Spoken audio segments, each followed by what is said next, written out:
Welcome to another edition of Banter and Babble.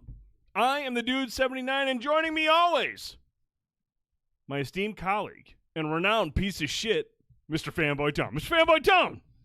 What's going on, dude? Sweet title. I heard you just got that title this week. Like, it's official. It's finally official. Piece of shit. That is fantastic, dude. Congrats. Thank you. Awesome. Thank you. Big shout out, 7 Dungeons. Oh, as always, the unofficial pre-show of Banter and Babble. You can catch over at 7 Dungeons there. We do appreciate that raid. Every week bringing it in here. And just a quick announcement. Ooh, what announcement? What announcement? It is Lord It is piece Lord of shit. piece of shit. Yeah, you guys fucking It's remember Lord. that shit. Sir piece of shit. 7 Dungeons and the boys over there have fully taken over now, going to be running the Dungeons and Dragons at the Midland Mall Comic-Con coming up March 5th and 6th. So really excited to have them involved. They had a backup plan. We had a backup plan. Whatever you want to say, they were ready to go. They got everything.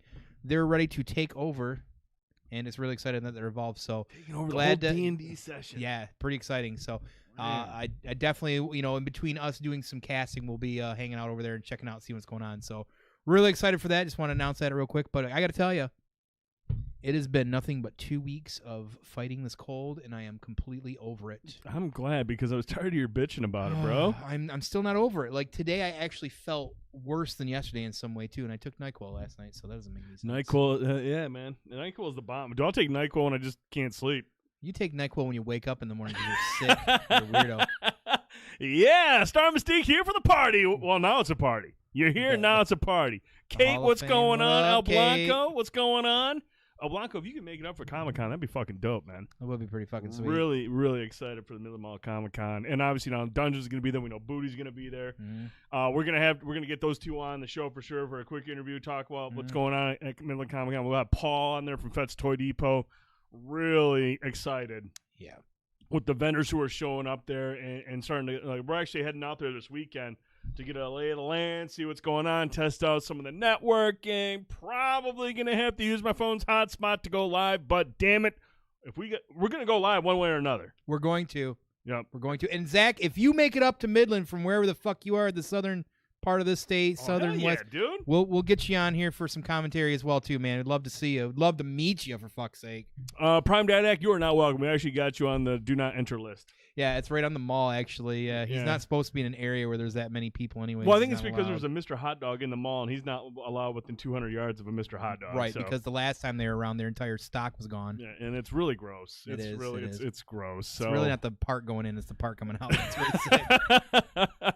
So nasty. But no, hopefully everyone's having a great week. We have some good topics for tonight. Not a massive show, but we still got some things we want to talk about. I know, Tone, you want to just sing the praises of this week's episode of the Book of Boba Fett, so we'll get to that a little bit later on. But we do got some video game stuff we want to talk about tonight. But Tone, first and most importantly, what the fuck are we drinking? A classic here in the state of Michigan by none other than old school, but also yet again classic Atwater Brewery out of Detroit. This is a vanilla Java porter. I'll be very honest with you. So good. Early in my craft beer exploration many years ago, this was definitely one of the early ones, one of the bigger named ones. I really actually wasn't a huge fan. I didn't hate it. I just was like, gosh, I don't know if I can really handle the extra bite of the porter. I just wasn't really a big fan. I don't get a lot of vanilla out of it, or didn't at the time. But I thought, you know what, my palate's changed at this point. You've never tried it, so let's come back around and talk about it today. So initially, I'm gonna take another sip. Take a sip. Take that sip. Coffee's really got some good flavor. Really good. So now I feel like at this point, after all these years, I feel like I like this better than I did back then. Now, do I love it? I'm so into fruited. See, I love vanilla. Sours. Man. I'm all over this. See, I'm really hit or miss on vanilla. Really? I am. If I put anything in my coffee, whether creamer or syrup, if it's not straight black, it is typically a hazelnut. That's my go-to is hazelnut. But this is good. This is better than I remember. I really love their dirty blonde. Comparatively, but Star Mystique says, "Does that sip make you feel alive?" Nothing doesn't make me feel alive right now. Oh, poor little guy. Oh, he's not feeling good. You got a little bit of a runny nose. Your COVID acting up again. Yeah. He just says he's got a cold and he brings COVID into the house, starts coughing and everything. Tone's go-to is nuts. Yeah, so it should be no surprise that hazelnut is where I go to. Yeah, POD makes me feel alive. Oh, fuck off! Don't even that joke doesn't block. Delete that right now. Delete. I want to know what that is. What is that? The POD song. Every day is a new day. Oh, that's yeah, man. Thankful for every breath I take. That's a good song, man. Yeah. Stop. It slaps, dude. Stop. See, Simon Mystique didn't know. I think it's post on delivery. Is that what that's?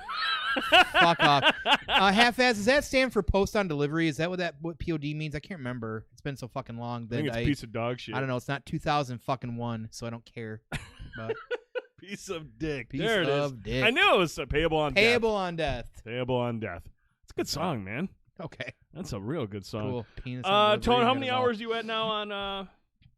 82, 83. You're a clown, dude. Trails of Cold Steel got me, boy. I mean, overall, though, you're hooked. It's a character-driven, politically intrigued JRPG, and I beat the fuck out of that game on like a normal, normal level of like things you fight. But there are times where you got to do these special boss fights, and some of the bosses I just walk through, and even there, I'm figuring it out, right?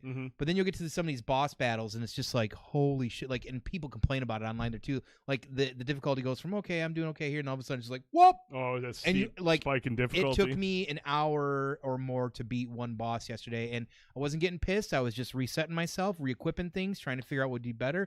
Brought in a different character or two. And then did a little reading online. They said, well, you could try this. I'm like, I was trying some of the stuff. Some of the stuff people were saying weren't even really lining up. And then I finally found a character that actually did change the entire gameplay of that fight. And first try with him in it, I did beat it. All right, Brian wants to know, has your taste in best women improved yet? It has, actually. So now I'm kind of like leaning towards like, well, I've always really liked Fee a lot because she's a rogue. So she's a special place in my heart. But there's something about Emma. I don't know what it is. There's something about Emma. I think it's the intrigue that's going on there. And then, of course, the opera singer, the radio star, she was really hitting on me. Listen, this is a very like Eastern game. It's very heavy in innuendos, and they want like even your female instructor teacher hits on the 15, 16-year-old male protagonist. It's wild, and like all the girls are like, it's like a whole thing. Like, Brian still thinks your taste is trash. So your taste has not improved. Well, who? Okay, Brian, please tell me.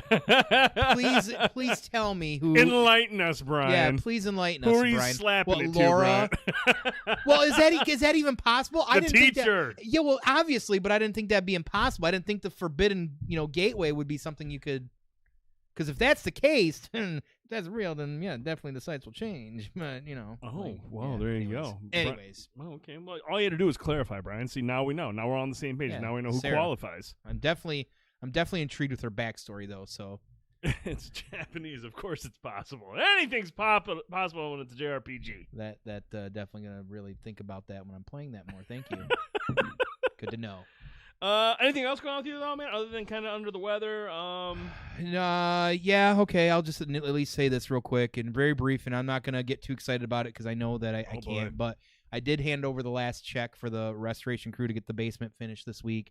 I still have some things to do, the stairwell, the railing, and then repaint the floor after cleaning it. So probably a couple months out for actually refurnishing it or trying to start furnishing it. Mm-hmm. Yeah, exactly. Fuck my baby. Cuddles, tell me, don't trust me. The money pit that has become my basement. Yeah, fuck it. I definitely agree. So again, like I'm not gonna really celebrate until we're a little closer there. So right, yeah, you don't want to start jerking early. Maybe. Need me to help with the railing? Yeah. Some say it is what I do best. Yeah, oh thanks. my. Yeah, oh wow. I didn't realize it was a bit, but that's pretty good. It makes him feel so alive. Money Pit was an amazing movie. It really Absolutely. is an amazing movie. Hey! There he is. Hey, look at that, everybody. The man, the myth, the legend. Yes, the man, the creator, the owner, the operator of Fett's Toy Depot, Paul King, in the house. Welcome. Nice to have you. Hope you're doing well, sir. Yes, sir. Everybody's Paul, excited. What's going on? Paul, I don't know if you can see the chat. I don't know if you can, but they are saying hi. Everyone in the chat Everybody's is saying excited hello. right now. They know who you is. Yep. They know you're the man. appreciate you stopping by, dude. Hope everything's good on your end. We're really excited. We're actually going to be coming out there to the Midland Mall this weekend to test out some stuff with the laptop, make sure we can do a show. Yep. Really excited about that. But, no, man, thanks for stopping by, dude. Appreciate I love Paul. Paul's a sweetheart. Man. He's a sweetheart. Now, there is one thing we have to show here. I have questions about this. There's no questions. But this is from King Cuddles. Cuddles Wrestling Federation. CWF is every Sunday evening around, I believe, 6 p.m. Am I getting that right? Jesus, I can't even get my time frames right.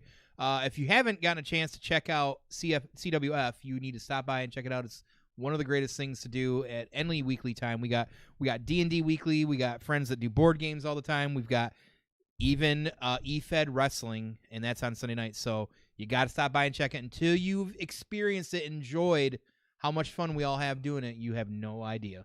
He puts a lot of time and effort into it, does. and he's awesome when he comments on it. He's commentary during the whole show, and it's just entertaining. The chat's always jumping. Everyone's really invested in the storylines. He does a great job putting the show together. But that's true. A lot of beers. Yeah, he puts a lot of beers into it as well. Mm-hmm.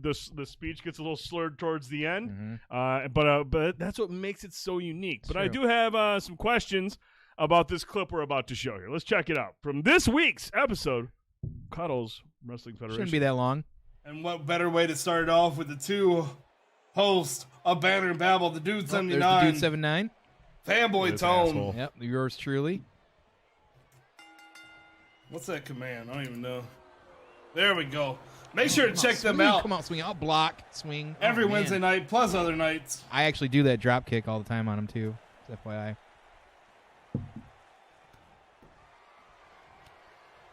Get the Baseball Hall of Fame's heck. Oh, what's happening? Oh, kicks. There you go. Look at Tone with the kicks already to the dude's chest. What up, Baked? Come on, get up. Oh, what's this? Rolls What's him up this? in the sushi What's lock this? Is that a already. sushi Tone lock? trying to finish Oh this my right God, now. is that a sushi lock? Only one Oh, he person has ever tapped? gotten out of that. What's that, Dude, tapped. 25 seconds? What the maybe? hell Look is how going fast he on here tapped on tonight, that chat? shit. Fanboy Tone with my another quick victory here on Cuddles Nobody Wrestling. gets out of that sushi lock. Some Very mates do it in rarely does record anybody time. get out of the sushi lock by Fanboy Tone. Look at that. Look at that. 4 hours it took me to create that character just so I can do that for everybody. You're welcome. Look at that. Of course, Tone That and is definitely Perfect Tone faction just ripping the half belt the out of size the ref's it. hands. Either way, that's it's fantasy. What up, Big Thunder? Yeah, you see that? Everybody see that?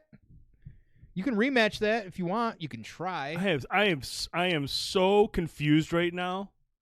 Like, I didn't realize in a game when it's CPU versus CPU that one of the CPU goes AFK. I didn't realize that was a thing. My character did nothing. Mm-hmm. That game is bullshit. Mm-hmm. That game is bullshit. My character literally did nothing. The fucking CPU was like, I'm gonna go make a sandwich and take a shit. Mm-hmm. I'm not playing this round. You know, maybe instead of sitting around playing fucking videos all the goddamn time, maybe you watch some wrestling like I do. You know, maybe you do a little bit better or something like that. That try to get you to watch dude, more wrestling. I got kicked in the chest 25 times, stomped once, and then sushi hold out of it, and that was it. Yeah, that's it. So What yes. kind of fucking baseline stats does my character have? Well, I think all zeros. Brian said it there. He's like, you know, you don't last that long. We already knew that. We talked to your wife. My wife wouldn't refute you spent that at more. all. Yeah, you spent more time on your knees that entire match than you normally do. So Man. yeah, he really rolled up out of that one. That match. I want to see my fucking character's attribute points and how they've been applied. Because I guarantee you it's zeros across the board. I literally did nothing in 25 seconds except get my chest kicked in and then sushi hold up. That was lame. I want a fucking rematch, and I want my stats boosted up to be on level with his. That was bullshit. Sushi lock. Everyone is the same bullshit. Everyone's 85, 82. That video showed differently, Cuddles. I want a rematch. Dude always struggles in 1v1. I want that rematch. Rematch live right now. Let's go right here, dude. We don't even have any oil. I would be sweating just to Crisco? stand up. Any Oh, Crisco? Crisco? Or maybe Ooh. some margarine. Oh, I got spray oil. We can do that. That works. Just spray us down really quick. Get us all glistening. Can't believe it's not butter. Man, that'd be What am I? 1v1, put me in. Dude stats are 100 at being pissy. You damn right. I'm being a Karen. Yeah, dude, cutting a mad promo. I will cut a mad fucking He's promo, trying. dude. He's trying, but that 25 seconds was the longest 25 seconds of his life. Man, that was just an absolute annihilation. Yeah, dude. man. That Sushi was, lock. at least People I can't looked get on good. sushi At least lock. I looked good. There was a point where I was on the ground and I could see my calves, and those were like accurate 1-to-1, dude. Yeah, those were accurate calves. Like Cuddles has skill when it comes to creating people to look like they're. He's really big on knee, like anything below the knee. He's really, really, really meticulous about. My calves were second shortest match in CWF history. Great. I really hope I'm a part of the fastest one, the shortest one. I feel like every time that was probably a ladies' match. I wonder. Yeah, what's the shortest? Can you play the match one more time? Yeah, I can. Yeah, well, I don't want to. We can. Yeah, it's not gonna take that long, dude. If you blink, he's doing a bit. I'm not running on the match again, Forge. Get out of here. Did you not see it, Forge? No, he saw it. He just wants me to run that shit back because it's embarrassing. It didn't take very long. That's fucking great. The fastest was the one before when Half-Ass got a bat to the face. Oh man. There it is. Oh, who hit him with a bat? Half-Ass and Blaylock. Oh, Blaylock fighting dirty. Holy shit. Oh, hey, man. Wields a sword. You got to win. You got to do whatever you can to win. You know, everything's fair in wrestling. Right? Usually, I guess, yeah. And that was, but no, make sure you check out Cuddle's stream. Reroll the tape. All right, I'm going to play it one more time. And that's it. Okay. And what better way to start it off with the two There's Blaylock. A Banter Babble, the Dude79. My name's Dude. I'm not playing a Fanboytone. game right now. What's this? And right here, my CPU is like, oh, shit, I'm going to shit my pants. And he runs away. There we go. Oh, you hit me. Make sure to check that's them 'cause he out. dropped the controller. And I blocked. And now Every he's like, Wednesday I'm done. night plus other Yep, nights. there it is. There it is. Oh, what's happening here? Oh, just gonna fucking, easy peasy. Look at, like, why? Kicking the Arby's right out of you. There you This go. is Look so at Tom with the staged. kicks It's almost like already they're to the trying dude's to set up chest. the storyline. Oh my god! Now right there, I would be done. I wouldn't even have to tap out after Yeah. the sushi. That right there, be like, yeah, honey, start the car. We're leaving. Oh shit! Sushi lock! Sushi lock! Holds him up in the look how easy sushi that locker is. already. Tone trying to finish Look at this how right easy now. that is. He just taps. He's Only like, one oh, person fuck, has ever gotten out of get that. here. Dude, taps. What the hell is going on here tonight, chat? Fanboytone with another quick. Thanks, Bake. Appreciate you No, being seriously, here. man, that's like I'm like Glass Joe from Yeah. like Tyson's Punch Out. I mean, I but I don't mean, wanna talk honestly, about God, that. man, that roundhouse kick to the face. Nope. Mm-mm. I tell my wife, go warm up the car. We're leaving. Yep, you'd be all. I don't. You don't need. I'd be like, you don't have to do any of this. Just give him the belt. We're out of here. It's a sushi lock. Dunzo, baby. I'd be done. But make sure you check out Cuddle's stream every Sunday night. I think it's 7 p.m. It's And 6 or 7. he gets loaded, I don't but it's a fucking awesome show. He puts in the time, puts in the effort, puts down the beers for your entertainment. That's right. And he's fucking good, even though he clearly built my character to be a complete bitch because I got housed.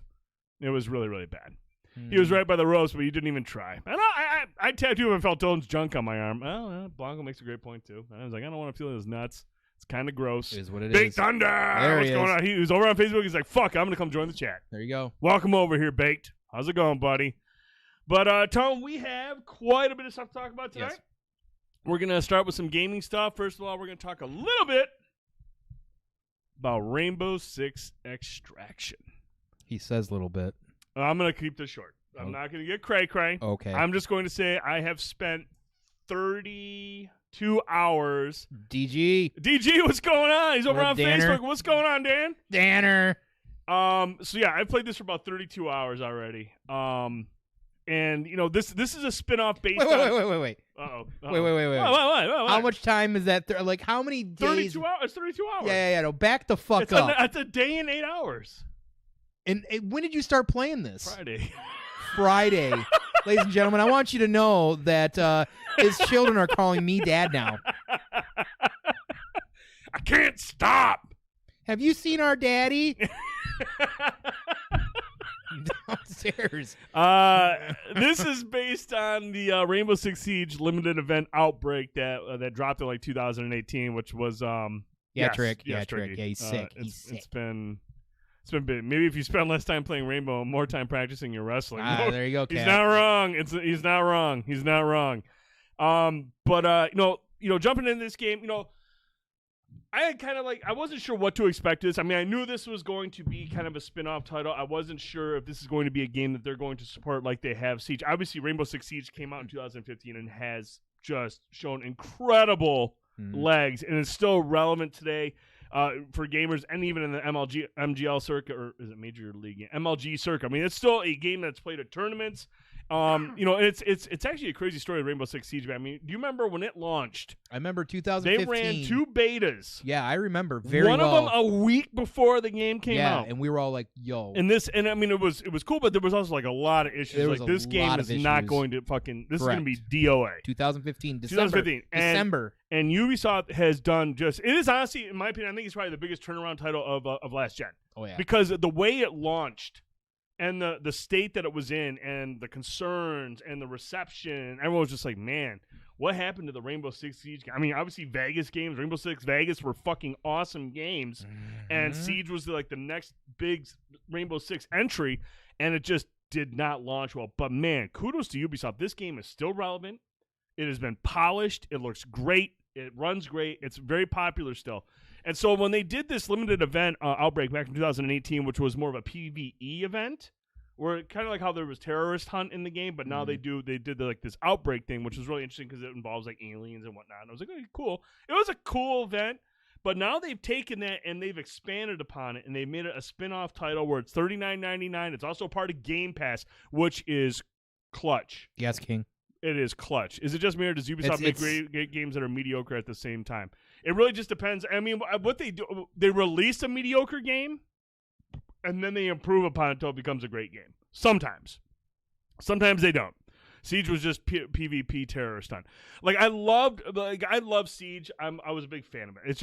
It's a hard game to like find a lot of people, because I do believe Siege is kind of a niche title in a sense that you've got so many first-person shooters out there, Call of Duties, Battlefields, Destiny 2s, Battlefront 2, even Titanfall 2. I mean, a lot of these first-person shooters that are fast-paced, exciting. They have kill streaks. They have abilities, supers, and ultimate. They have all this shit that gives you that quick fix.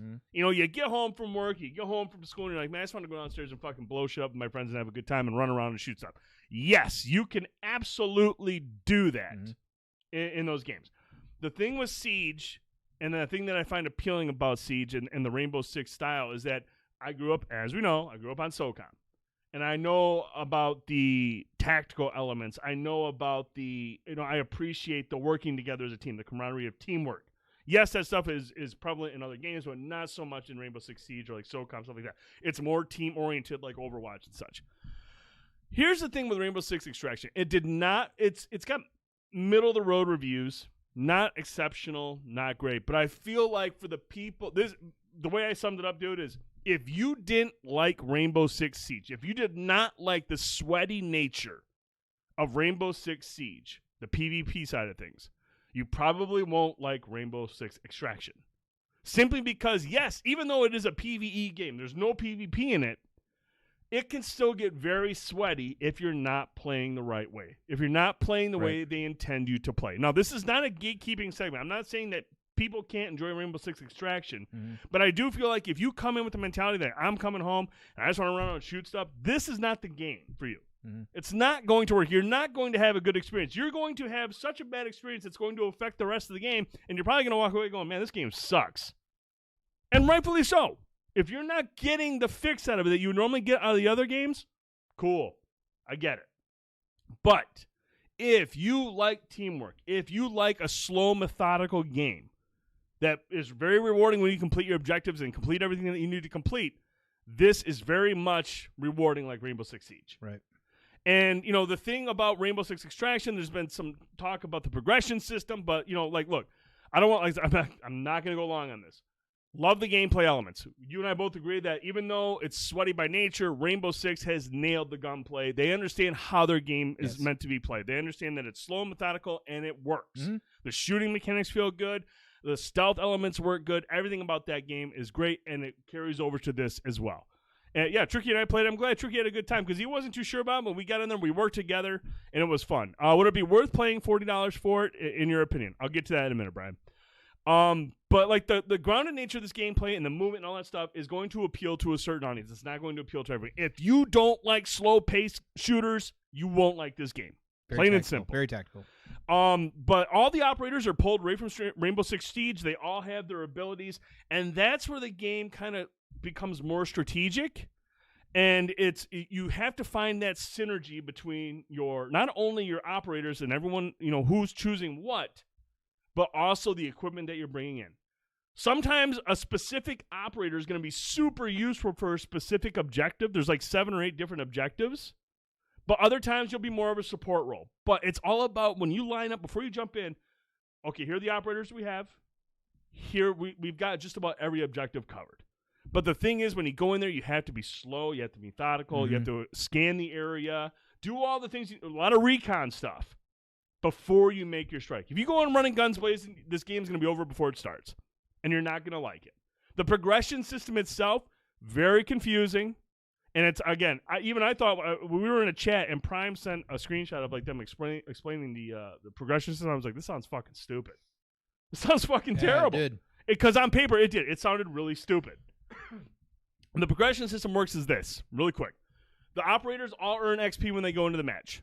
And you rank up your operators' abilities, you rank up their weapons, their stats and whatnot, but you also, the XP is applied to the progression of the story and the different subzones that you can unlock.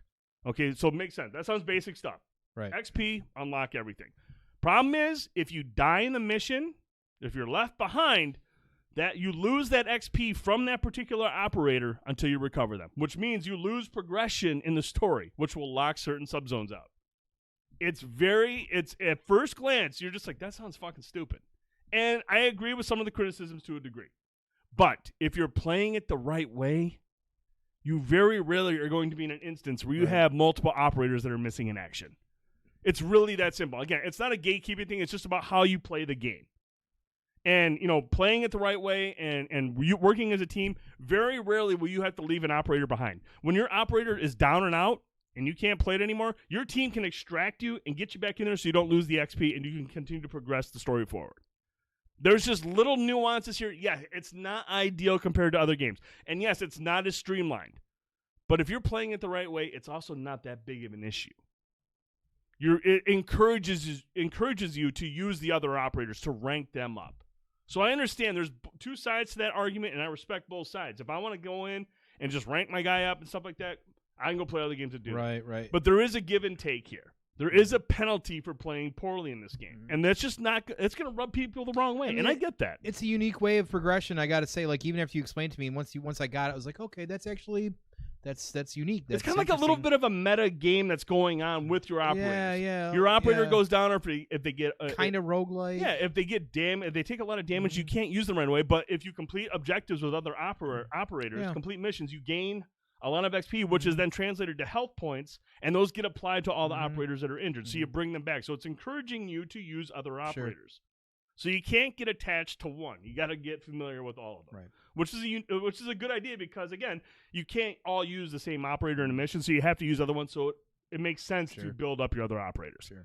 But overall, I'm really digging this game, man. Like, I can't stop playing it. Whether it's solo or jumping in with randoms or playing with Tricky or Cuddles, it's just a rewarding game to be able to sit down, work together as a team, move slowly through an area. Because when you realize how quickly shit can fall apart if you fuck up, you really appreciate it when you're like, man, we really carried that one smooth. That was a clean op.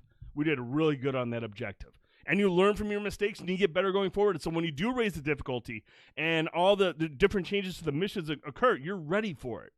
And it just makes it much more exciting. I think it's a great game. I'm really enjoying it. Now, whether or not this game has the legs to continue, well, are they going to support it like Rainbow Six Siege? Remains to be seen. We know they're going to have events. It's going to be sort of a live service to a degree. They're going to add events. Ubisoft, really? I know, shocking. And we know not every operator from Rainbow Six Siege is in this game, so I'm sure that's the way they'll bring other operators over to get them acclimated to the roles and whatnot. Of course. But, I mean, that's, again, for me, I'm okay with that because that's replay value. It is. I get to change up my strategy if I have different characters that I haven't played yet. There is endgame content. There's the Maelstrom Protocol. There's daily challenges, missions, and whatnot that have different modifiers. There is a good stuff there. Brian asks, is this worth $40? First of all, if you have Xbox, it's on Game Pass, play it. Then make your decision. I mean, it costs you nothing. Go play it. Check it out. Play it with friends. You can play it solo. I like going solo. I don't mind going in. I think it's challenging, but the way I play, if you're not familiar with the style of play, bring some friends or go into a quick match. Get paired up with somebody. But it's just, yeah, dude. But no, $40. I actually bought it on PlayStation. I want the trophies too.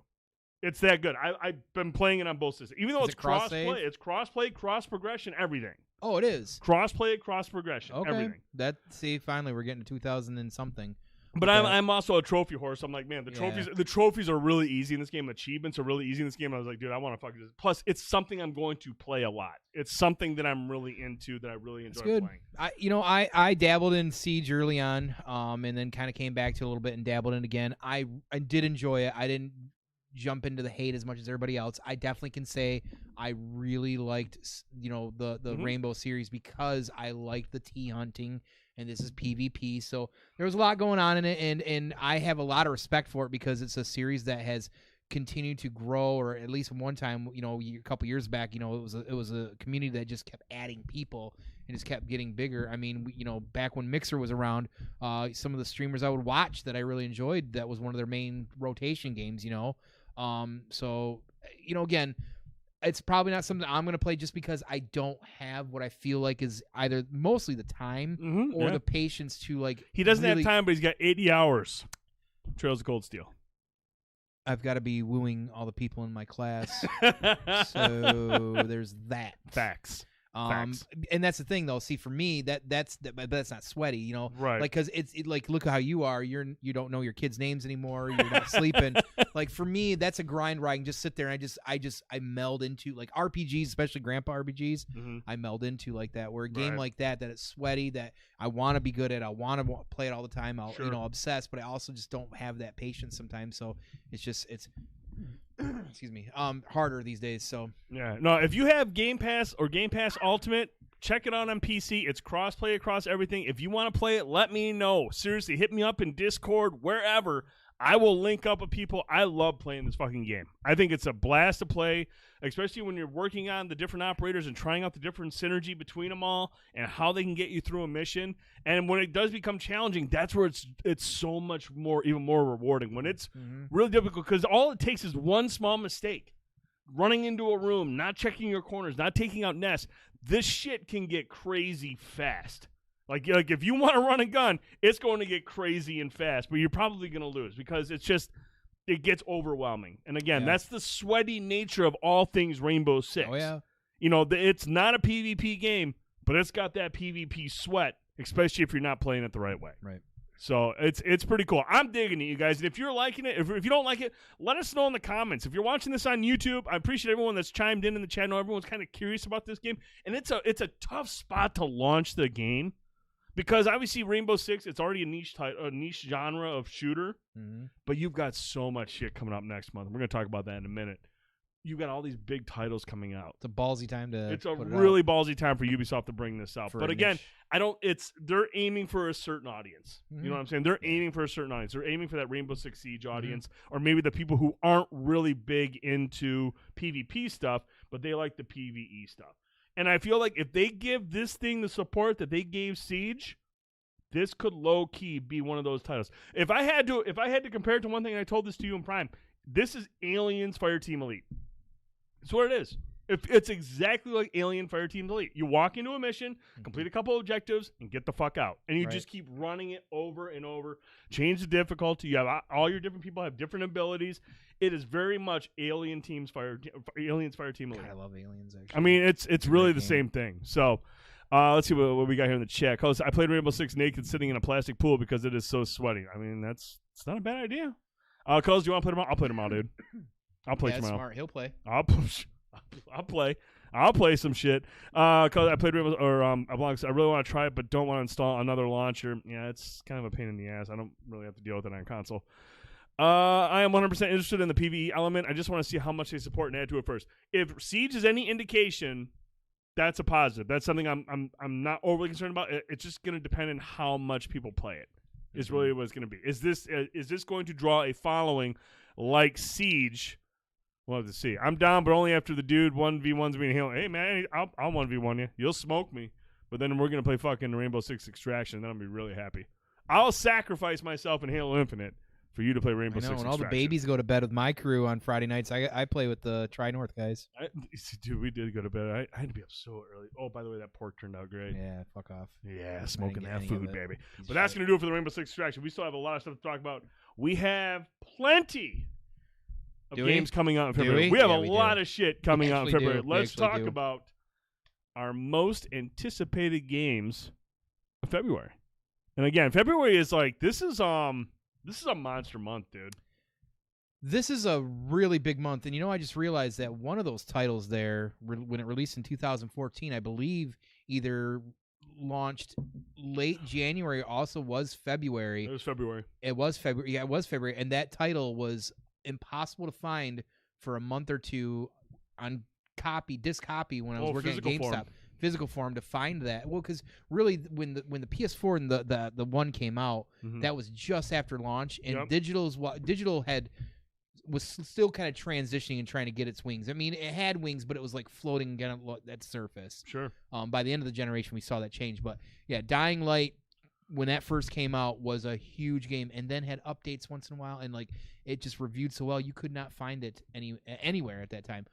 So it's really cool to see that releasing in February. What's rad about Dying Light is, obviously when the Xbox One and the PS4 came out, they had their launch titles. You had the specific first party games, but I felt like Dying Light was like one of the first big third party next gen titles. It was, and what helped it was that it was a good fucking game. Good game, and there was nothing, and I mean nothing around it, because at the time, PlayStation was really big into indies, so they were really relying on indies. Xbox did a whole lot of stuff, because I felt like developers were taking a long time because there was such a big jump from the PS3 and the Xbox 360 to the PS4 and the Xbox One. It was taking a while to get titles out. So other than the first-party stuff that dropped at launch and a couple of obscure third-party titles and a couple of cross-gen titles like Call of Duty, we didn't see anything like truly next gen until Dying Light dropped that. This was the February. first big title that dropped for that generation. That was just cross platform or whatever you don't want to say on everything. That was tailored for those at that time current gen systems. Yep. And so we'll talk about that one first. Dying Light 2 that drops next Friday. That comes out next Friday. That's wild, man. Stay human.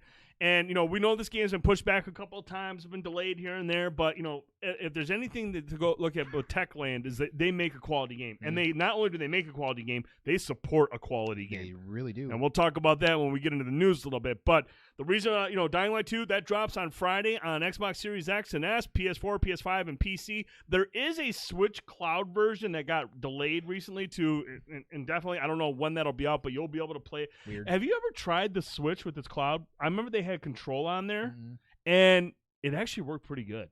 It's all cloud-based, much like, xCloud and whatnot. You can play it right on your Switch, and then you're playing a high-end version of it on the Switch through the cloud. Sweet, when we get Game Pass on it, too. That's got to be happening at some point, man. It's got to be happening. They're all buddy-buddy. No, the interesting thing about Dying Light 2 is that we know there's going to be branching storylines. They're evolved. They've basically improved a lot. Even though the first game was already really, really good, they've taken it to like more of an RPG element now.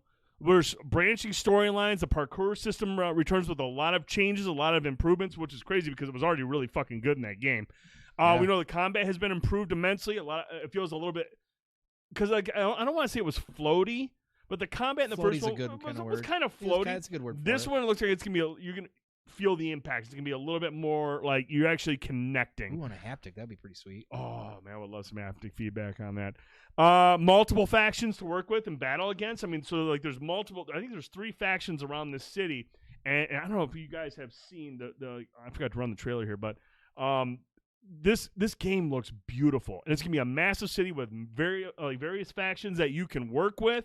They'll give you missions and whatnot, and you're building relationships or building up, rivalries with other factions. So there's going to be a lot of that stuff going on back and forth and whatnot.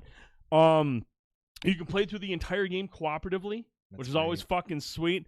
And there's just going to be tons and tons of content for this game, man. The nighttime is always really much more intense because that's when everything comes out. There's always awesome, cool challenges and missions to run at night. I want to get your thoughts. I mean, did you played the first Dying Light? I dabbled. Anything that's first person, even in that aspect, is just something that I lose interest in pretty fast. Sure. That said, I also really enjoyed the game. Certain games, when it comes to like horror-esque or zombie, I have to be just that first person. Sometimes I lose interest clearly, but I don't know, like I almost get like I'm like it raises my anxiety, which doesn't happen often. So that also kind of just because I'm like, I want to get here. I don't want to deal with all kinds of like crazy shit going on. But what I can tell you is that I really enjoyed what I did play of it. It's a gorgeous game. Will I play this? Probably not right away. This is a game I'll probably eventually get into down the road. But I am full supportive. This is a group that I just have a lot of respect for, a lot of believe in, and even though zombie things to a degree for me has definitely waned over the years because everything's zombie this, zombie that.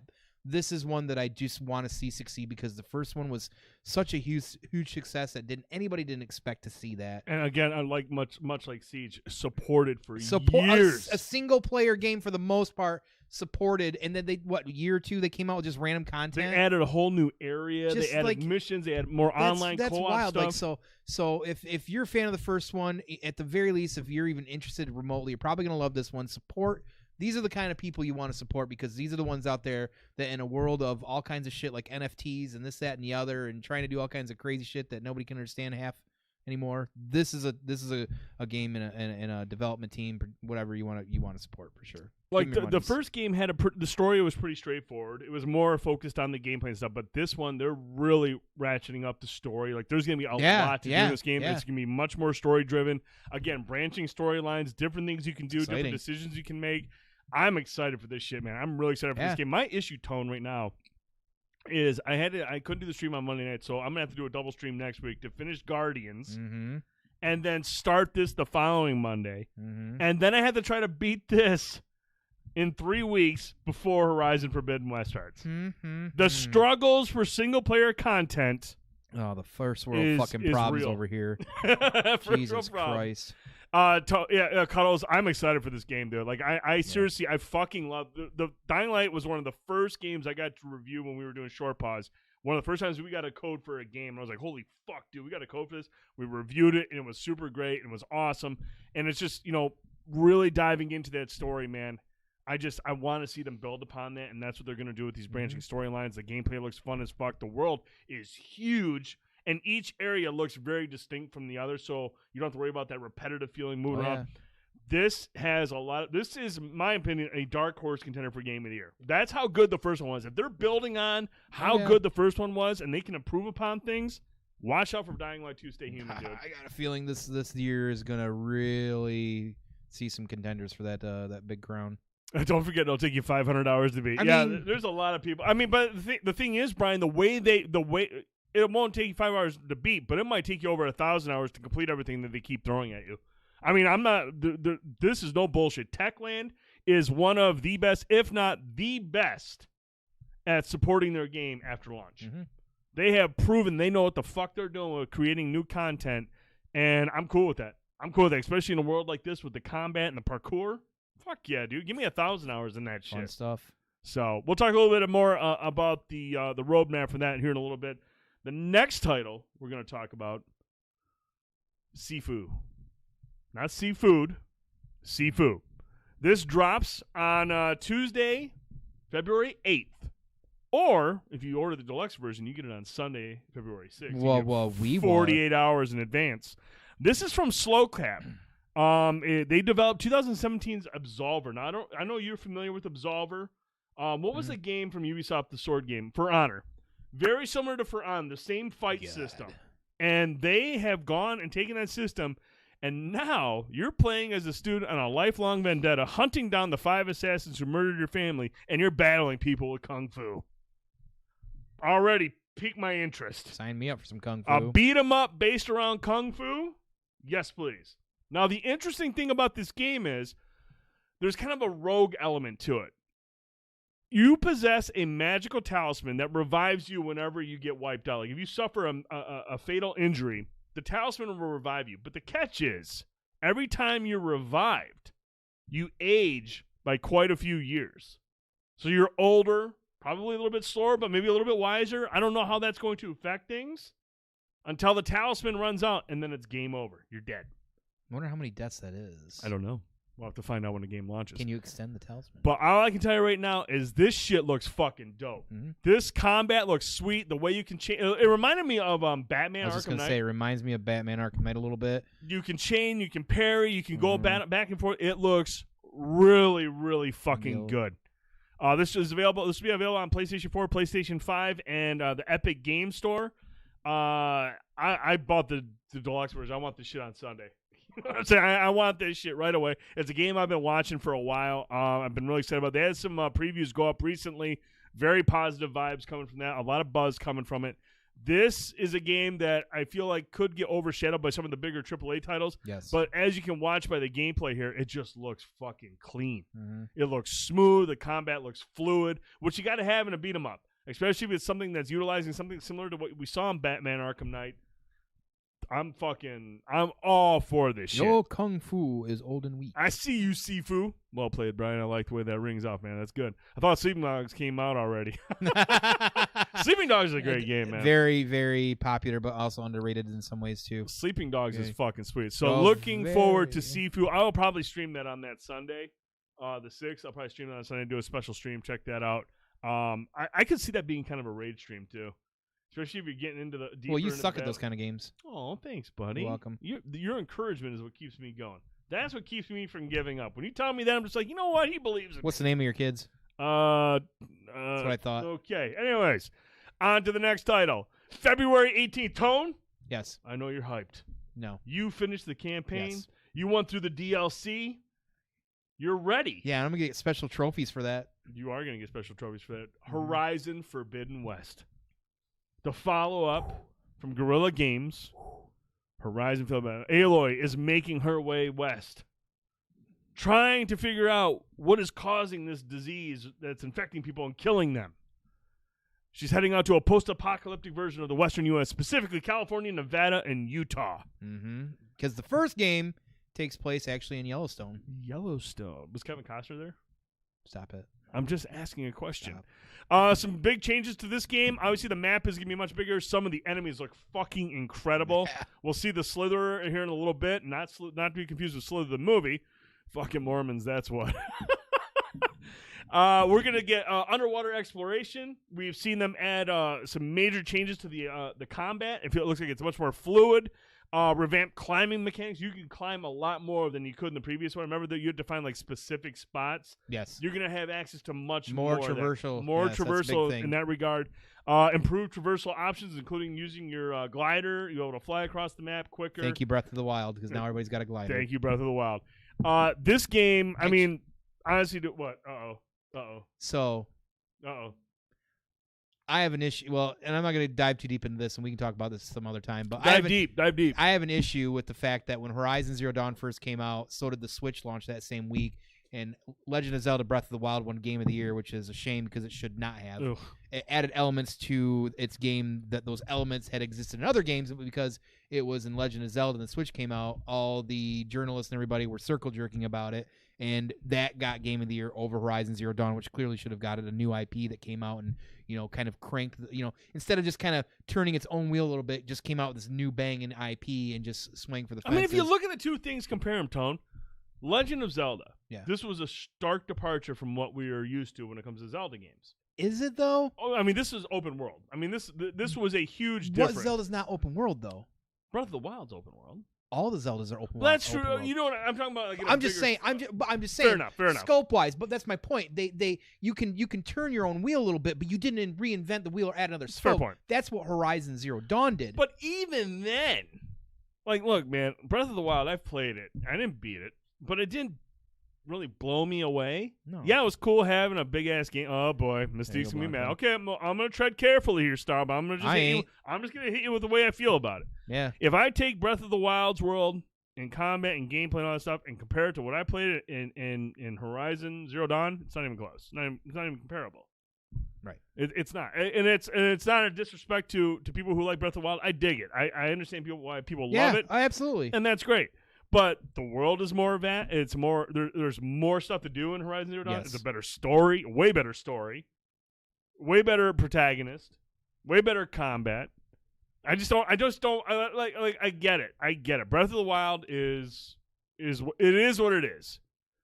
Okay, I don't have an issue against people who like it, but having played both of them, I can't even see how Horizon Zero Dawn didn't beat out. I've had an issue with that since then. So that said, what I just had that realization is Is that their middle finger to him, adding a glider into this game because they knew because remember, if you remember back then, there was a lot of people like me that were like, yo, why the fuck did Horizon just get snubbed over a game that just did something? Because they had a glider. Well, I mean, because literally Breath of the Wild added a couple of elements that Skyrim had added into its game in 2011 and other games prior to it. People are all like, well, you can make stuff and you can do recipes and build food. Really? Because I'm pretty sure I can do that in all kinds of games prior to that. Big fucking whoop.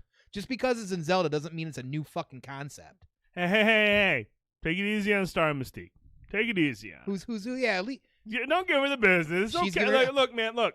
She said, she actually made a good point. She said, Breath of the Wild was my first introduction to Zelda. Yeah. No, I can see that. Now, if that's your first Zelda game, man, that's pretty wild. You're like, oh man, I'm playing this huge game with Zelda, and don't get me wrong, like the dungeons and whatnot with the puzzles, that shit is great. It's really good.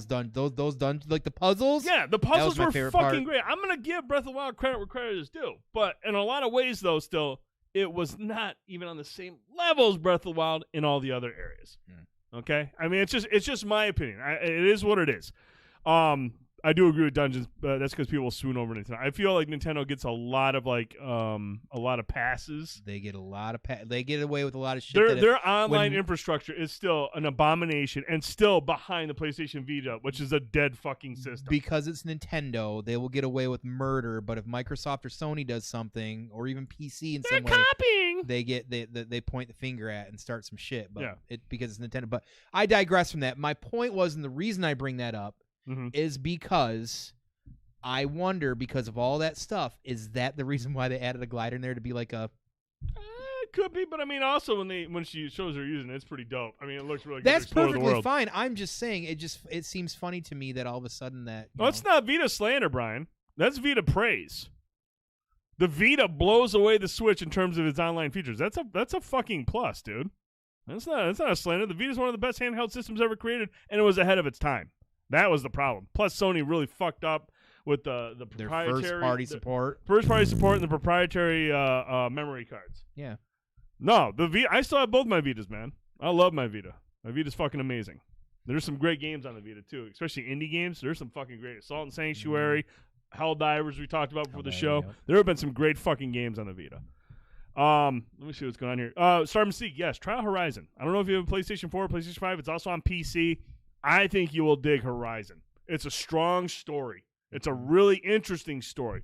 Great performances for everybody. The combat is fun, especially when you're, the kind of like, I don't want to say it's a mini game, but the way that you observe your enemies and find their weak points and juggle between the different weapon types and the ammo types to, dismantle their armor or to find their weak spots.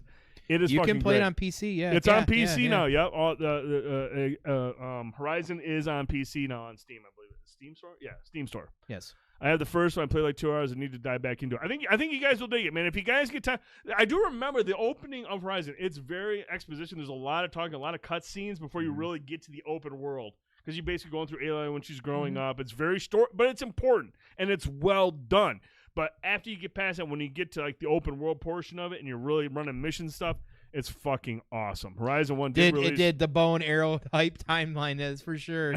Yep. How does it compare to something like Skyrim? I mean, it's open world. I mean, I guess you could say it's open world like Skyrim. I feel like the stories, the side quests are a little bit better. The story is definitely a little bit deeper, maybe, but like, I mean, you can draw comparisons to Skyrim. There are comparisons, but if you liked Skyrim, there's a good chance you're probably going to enjoy something like Horizon, just because it's an open world and it's got like action RPG, the same mission structures, and you got your crafting stuff and all that shit. Fast traveling. Yeah, I mean, it's got a lot of stuff that they are both games. There you go.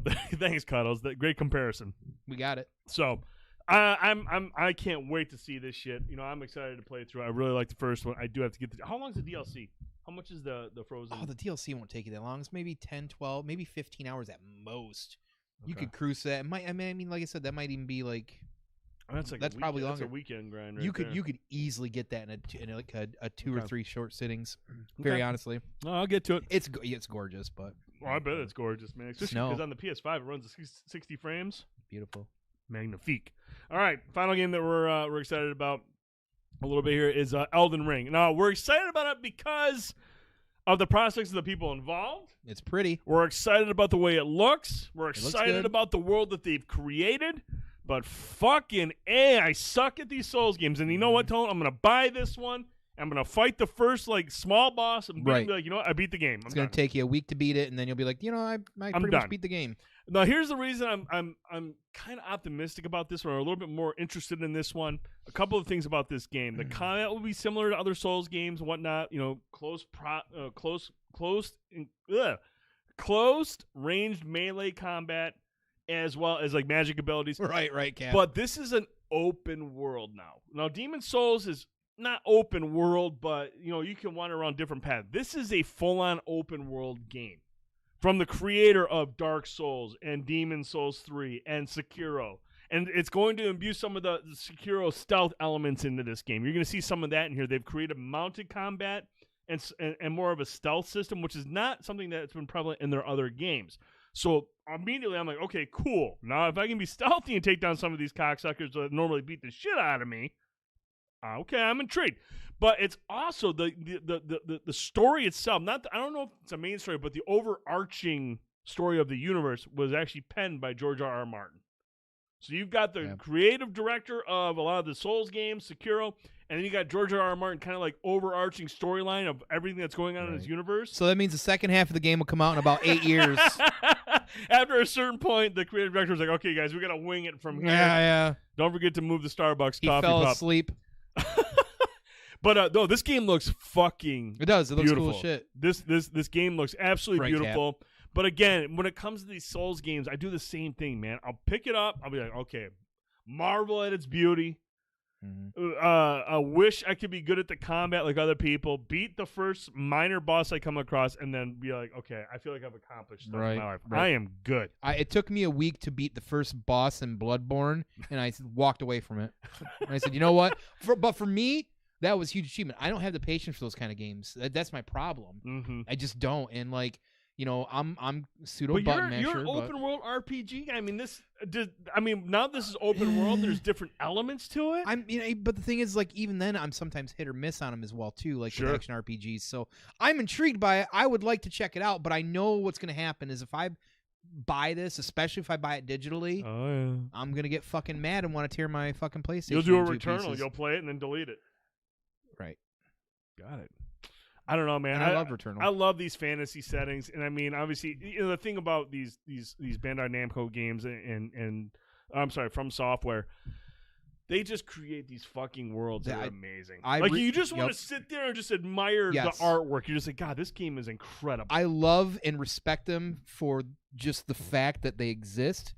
I appreciate them. Now, there's a group of people out there that play them and goes, well, if you played a Dark Souls game, you know, there's a small crew like that, but there's also a different crew out there that, you know, just want to enjoy them and want to share it with everybody. But I'm not that person.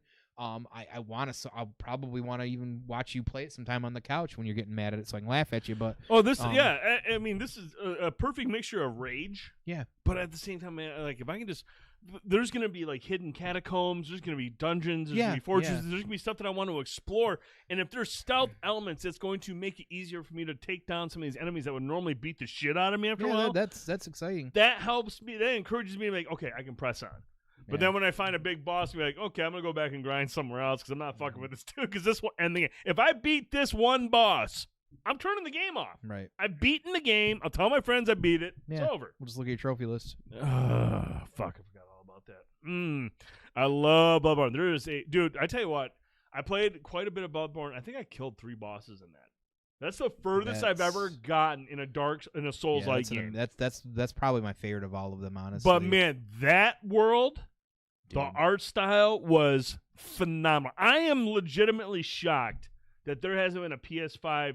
I don't even need a full-on remake or like just an unlock the frame rate. Because, dude, those games, the combat, when it's at 60 frames, is so much better. When Dark Souls 3 started running at 60 frames on the PS5 and the Xbox Series X, dude, it changed everything. Yeah.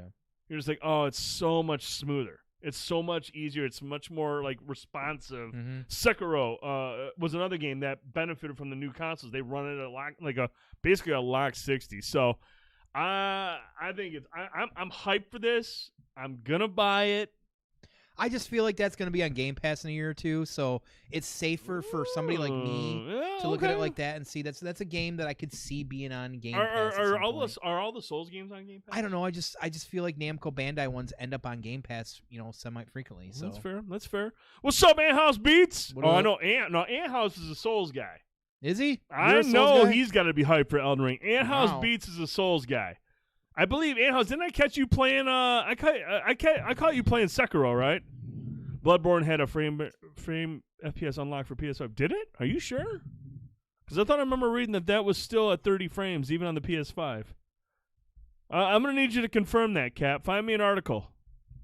That'd be interesting. Because there's going to be an article. If they release an FPS unlock for PS5, there's going to be an article. We all for own that. That was a Plus game at one point, right? I was playing Dark Souls and totally sucked at it. So you'll be getting Elden Ring then, right? Because this is basically a Souls game, but in an open world. Yeah, it does look amazing, dude. It looks really, really good. So there's obviously, Destiny 2. Here's my thing, Tone. Here's the thing that's fucking shocking me right now. And I talked about this to you in Prime the other day. Yeah, I'm scared. I yet have to pre-order Destiny 2, The Witch Queen. I have Sifu pre-ordered, I have Dying Light 2 pre-ordered, and I have Horizon Forbidden West. I think you're answering your own question. I haven't touched Destiny 2 in over a month and a half. I had this strange feeling, dude, that I am done. And that's considering I've got almost 2,000 hours invested into the Destiny franchise, dude. Digital Bloodborne PS5. Yeah, but check that because I don't make sure that's actually running on a PS5 that's not modded or something like that. Double check that. I'm not, it's not that I don't believe you, but I feel like I would have known this because I feel like everyone's always clamoring for this on social media. Just do me a favor and check that article and make sure that they're running it on a PS5. That means he's going to download it tonight. Oh, I will download that shit for sure. But if that thing is running at 60 frames on the PS5, I just feel like that would have been it's definitely some modern nonsense. Okay, Brian would know too. But I feel like that is not like I think you have to have a specific version of the game. Maybe it's a disc, or I'm thinking of the last Starfighter? No. Oh. What's that game that took years for development on the PS3 with the dragon, the kid that rides a little dragon around from the guys that made Legend? No. You know what I'm talking about? The last something. Last Guardian. Last Guardian, yes. That one I knew. Yeah, they could have taken their PS5 to tattoo shop for a book of Boba. Spyro.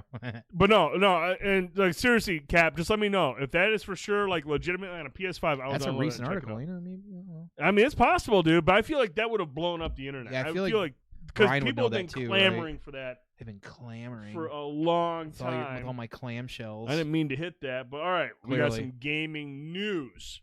Yeah. Before we get into gaming news, I don't know if I'm gonna get into Destiny 2 anymore, man.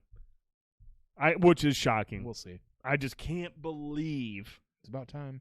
I know, man. But of course, Tassie and those guys are writing articles going, man, this is gonna be a fucking incredible expansion. Yeah, and I love those guys, but they circle jerk Destiny pretty hard sometimes. They do. And they get me. And I'm not saying it's wrong. I'm just saying, like, there's a whole other world out there. There's so many other games. You're right, dude. There's so many other games, and I'm holding out hope, dude, that once Horizon Forbidden West drops, and that is out there for everyone to enjoy, then someone's gonna be like, "Oh, we have a second team at Guerrilla." We'll see. Headed up by the director of Rainbow Six Siege. Here's what they're working on. That's where I'm, dude. Because honestly, man, if they come out and they say it, if they come out and say Guerrilla Games is making a SOCOM game, then whether or not I'm into Destiny 2 or not, I'm done. And I hate to say this, I'm done with Halo. If another SOCOM comes out, I'm done with everything. I'm done with this show. I'm not doing any more Banter and Babble. I'm playing SOCOM all day long. Simple as that, man. It's drink. Not drink of the day. You almost had it. Exclamation point drink, baby. Cap says real patch modded system. Modded system. There it is. There it is. I knew it. Dude, trust me, Cap. It's not that I didn't believe it. It's just I know social media would have went fucking nuts for a Bloodborne. Everyone is clamoring for a recent update from PlayStation Studios has revealed bad news for those who may have hoped to see a return of Bloodborne on PlayStation 5. While the iconic action game that first released back in 2015 could end up coming back in the form of a new remaster or remake, it seems as though the studio that many expected to work on such a project is currently busy with something else entirely. Well, there you go. Yeah. What Metal the Gear Solid. fuck is porter? The hell is porter? Oh, what the hell? Porter is a Added the style F. of beer, just like an IPA or like a stout. I always look at porters as like a mix between stouts and amber ales. Personally, half-ass might be able to half-ass his way through that Sam one. Porter Bridges. All right, Brian, I like you a lot. Brian, you're cray. You're the man. All right, Tone. On to some gaming news. We got some gaming news, and it's all about Star Wars, baby. EA Star Wars came out this week and said, yo, we aren't sitting on our hands doing shit. We got things going on here. The first thing they talked about, the Jedi saga continues. Game director Stig Asmussen and his talented team are back and hard at work on the next chapter in the Star Wars Jedi story. Yes. Star Wars Jedi The Fallen Order. Yes. Was a Souls-like game that you actually liked. Well, I mean, yeah, it's definitely I would say more like Sekiro because of the or even Bloodborne because of the stamina bar. Sure. But yeah, it was a very esque of that. It was definitely a Metroidvania and like a third person setup, but it played like a Soul style game. But I did like it, and even then, still though, too, like yeah, I know, right, King. The combat, or at least the parrying, was still hard to time, I felt, but I don't play those kind of games, so. Stig Asmussen, who worked on Star Wars Jedi Fallen Order, also the great game director of God of War 3. He did God of War 3. Once Cory Barlog left Sony for a while, he took over God of War 3, which I felt like was one of the best entries in the series. Yeah. Tell me how much, like... The opening battle against Poseidon. That beginning to God of War 3 is one of the best openings to any video game. It was insanity, dude. It did, like, you're literally on the back of Gaia and fighting Poseidon. I remember when that came out, it was in March because the NCAA tournament was going on, and I was having some buddies over for a game, and the day before that, I had played through the Poseidon battle. And when these guys came over, I was like, you guys have to fucking see this shit. So I fired up the PS3 and I put God of War 3 and I was like, watch this battle present. I turned up the surround sound and these guys were like ready to get drunk and watch the game, but even they were just like, wow. It was fucking amazing. Absolutely. Yeah. Oh, hey, Jay Hill's in Vegas. He's actually in Vegas. Look at that. Drinking, drinking, clink to you. Clickety clank, buddy. Hope you're having good. I know you can't hear us, but hopefully you're winning.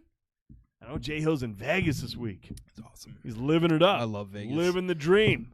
Hope he's having a good time. Thanks for stopping in, buddy. Up a bit. Keep winning, man. Then go over to our Patreon and buy Tone's beers. There you go. Win some money. Hit that Patreon button. Throw some donos to us so we can continue to make an awesome show for you guys and girls. Right. Obviously, we appreciate everyone that's been here. We do. You're tuning in. But if you want, I want to support these guys' drinking problems, you can do that through Patreon. Buy a shirt. And you can get a shirt, or you can buy some merch. Whatever you want to. Dude, that shirt is dope, man. That logo is fucking dope. I was really excited about that when I made that. I know. It looks really good. Awesome. But anyways, I digress. Back to this, Tone. I mean, obviously, the Jedi, Star Wars Jedi, The Fallen Order, something you really enjoyed. Absolutely. We do know the Stig Asmussen's team is working on No frog bosses. God damn it. Well, that frog was easy, dude. Fuck off. It was easy. I beat that frog. Fuck that. But you beat the game, so you win. Overall, though, was Fallen Order like? It was a great story and a great entry into anything Star Wars, and we'll talk about that game in the relation to the actual the Boba Fett title today too, or the episode 2. There's a callback there, but yeah, that's a great series that I can't think of what's the actor's name who's playing Adam Warlock in the next Guardians movie. It's just a really great game, and then you get to the end and you're rewarded with 5 minutes of some of the most epic Star Wars video game stuff, or just Star Wars stuff in just a long time. Really? That last 5 minutes. Did you not beat it? Mm-mm. Go you, fucking man. Figure. Oh my God! Get the fuck out of here. Man, that's why I'm coming to you for the info. What a fucking butthead. Jesus. Yeah, I was playing Destiny 2 at the time, all right? Destiny 2 at the time. Jesus fucking Christ. Jeez, you're harsh. That I'm telling you, that ending is... Hey, man, beat Battleborn. Shut the fuck up. All right. Now, we also know... Oh, wait, you can't because they already turned the servers off. Yeah. Now, the other information we got, game director Peter Hirschman and his team have begun production on an all-new first-person shooter. And I know this piques your interest because, obviously, Battlefront 2 was somewhat of a success, but it was also met with some criticism over Yeah, its loot it system. depends on how you look at it. Our crew really enjoyed it. We kept playing it and going back to it and playing it on and off. And I still enjoy the game. There's still game there to enjoy and have fun with. There's a lot of mess with it. There was a mess day one opening. There was a mess, I guess, really in some way, just the community wanted to play. Everybody wanted to go back to 2005 Battlefront and stuff like that, and I understand because those are so good. They just really put the wrong people in. You would think having DICE involved. First of all, it looked beautiful. DICE is in a train wreck right now. The Frostbite engine really looked good with this, but the problem with the Frostbite engine sometimes is the development with Frostbite engine. That's the thing. And that's why. I don't want to get too deep into that. That's why, some Dragon Age issues have tried to happen with like Inquisition and things like that with the Frostbite engine that wasn't meant for those kind of games. So you had high hopes going into it because Battlefield at one time was a title that when you hear it, you go, oh, people are playing Battlefield. Battlefront, baby. Oh, you mean the guys that do Battlefield are going to be fucking doing Battlefront? Right. Sign me up. Well, they pretty much shit the bed. And I don't know if it's all their fault. I'm going to guess EA had a big hand in that because EA definitely had a hand in it. EA wants to suck out anything they can out of your wallet. But for all intents and purposes, it was another game that got way better after launch. I still always think about reloading it up and playing it because I do sometimes just want to play a Star Wars game, and it's that. So, that said, I don't think this is going to be a Battlefront game. Clearly, I don't think. I think they're going in a different direction with this. I'm kind of bummed because which is weird because Peter Hirschman. Well, and I could be wrong. Maybe not. Like, have they said yes or no to that? It's I don't think they've answered that specifically, but a rumor. I mean, it says an all new first-person shooter. So when I hear all new, I'm not thinking that this is going to be something similar to Battlefront, Star Wars themed, but it's going to be something different than Battlefront, right? Because Battlefield is like that open, big-scale thing, and that's what Battlefront does. I'm wondering if this is, and I know we talked about this before the show, and maybe it's not going to be something like Siege, but I think something a little bit more focused. I personally like, and the more I think about it after we talk about it, I would love to see them make a Siege-style game with bounty hunters. That'd be cool. Different bounty hunters with different abilities. That'd be fucking awesome. Mm-hmm. Maybe not super sweaty like Siege. It wouldn't do well if but it was. Something that's more accessible because it is Star Wars. Shut up, Dungeon. I wish. But I think that'd be a lot more. I think that'd be really cool to have something a little bit more focused so they can build up these bounty hunters, have Cad Bane in there and some of these other guys. It would be great. I just it's a series and a franchise when it comes to certain things like that people are gonna see and want, and it's always gonna, no matter what it is, it's gonna get compared to Battlefront regardless.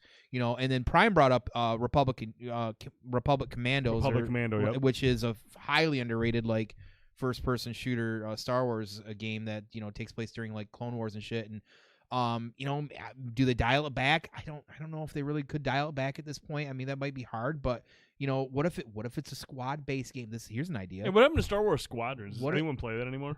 No. The answer is no. No, but we should play that. It was a good game. What if this is a squad game, but it's the members of the Bad Batch? Ooh, a Bad Batch game? And each of the 4 players, like Republic heroes, yes, had like different. Because you have different classes there. You have your recon, you've got your tank, you've got. Ooh, that could be something. So. Who knows? But we'll see. Like that could be who knows pretty where they go in the direction. dude. If they do another Battlefront, I would be happy with that because. Well, see, that's what I was saying. Peter Hirschman, he is, he made Medal of Honor Above and Beyond. He did the VR game, but he was the executive producer on the first 2 Battlefronts back in the day. That's why it kind of almost makes me wonder, like, if they don't do that, that's slippery slope too, because you want people to be bought in on it as well too. So.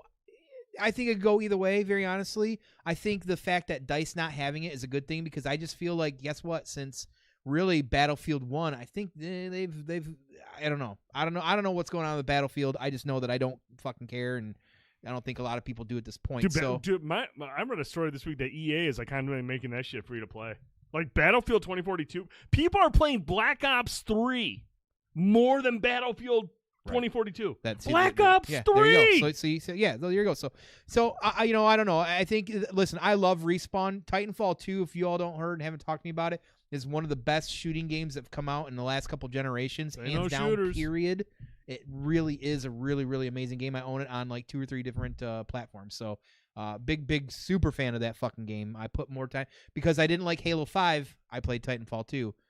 So like that everybody should have, because Titanfall 2 was was, incredible. yes, the tragedy of Titanfall 2 and its release date is the shame.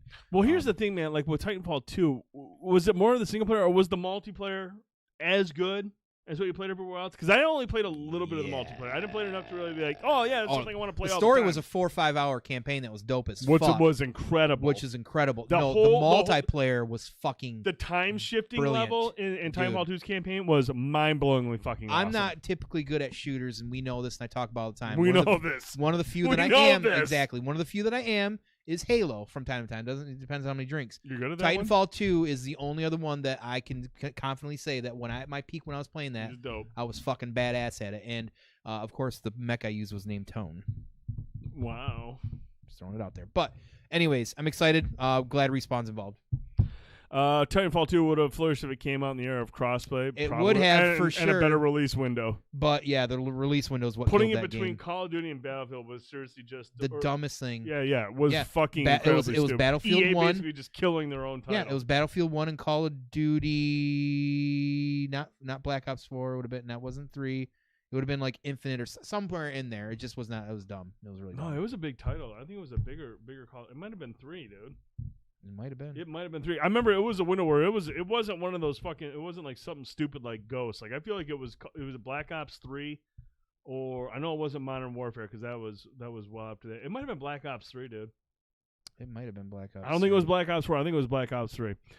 Hey, Jay Hill, go get some wins, buddy. Thanks for stopping by, man. We appreciate you, man. Man, look at that. He's in Vegas and he still wanted to tune in and say what's up. Love Jay Hill. Yeah, Love no me some shit Jay for yeah. Battlefield 4's launch on new gen systems for the 4 and the Series 1 or X whatever was a fucking joke. That was an unmitigated disaster. Yeah. It was a and really, 3 really bad is my favorite of the series. Now, the last thing that's really interesting here with this tweet Infinite Warfare is what at it the was. bottom was I it right. Infinite Warfare? I was right. Really? Yeah. Fuck you. Was it really Infinite Warfare? I didn't feel like Titanfall 2 would have to compete with something like that. It's just Call of Duty. Yeah, People are gonna that's buy it true. regardless. Yeah, that's People are true. gonna Doesn't call matter it. what it is. It's Call of Duty. It's going to sell.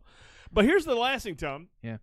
And we're partnering with the folks at Bit Reactor to embark on the creation of a new Star Wars strategy game. Which I go 6 to midnight on. Strategy game. Now, I looked up Bit Reactor. This is a new, independent AAA studio founded by devs who worked on XCOM Woo woo. and Civilization. Oh, what? XCOM and Civilization? That's 2 games that have some similarities, but also And some they're strategies. working on a Star Wars strategy game. Drassen will tell you Uh-oh.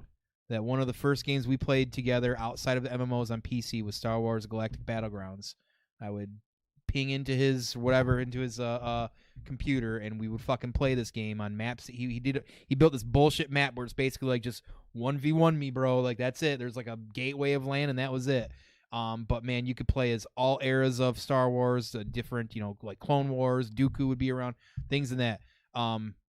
Not to mention the fact, of course, Empire at War, which was very underrated and a really good strategy game as well, too. Real-time strategy, all that good shit was completely amazing. So the fact that after all this time and so long since we've had a game like this, we are potentially getting a new strategy game. Now, the question is it going to release on everything? I'd have to imagine it would be. I would dude, if it's like PC or mobile, I'll be pissed. But I'm telling you right now, with like the games like Galactic Battlegrounds and shit like that, like because of the different factions in Star Wars, it works so well for a game like this, like a StarCraft or whatever. What would you want them to see it be more like? XCOM or Civilization? I would be perfectly fine on either. Really? I think XCOM would be fun, but I feel like XCOM would bring in limitations because you're focusing more on the characters and maybe not enough like the overall scope of battling. Sure. Right? Where I think that's the fun part about it. Like, Empire at War and shit like that. You could bring, here's some Star Destroyers and shit like that. So right.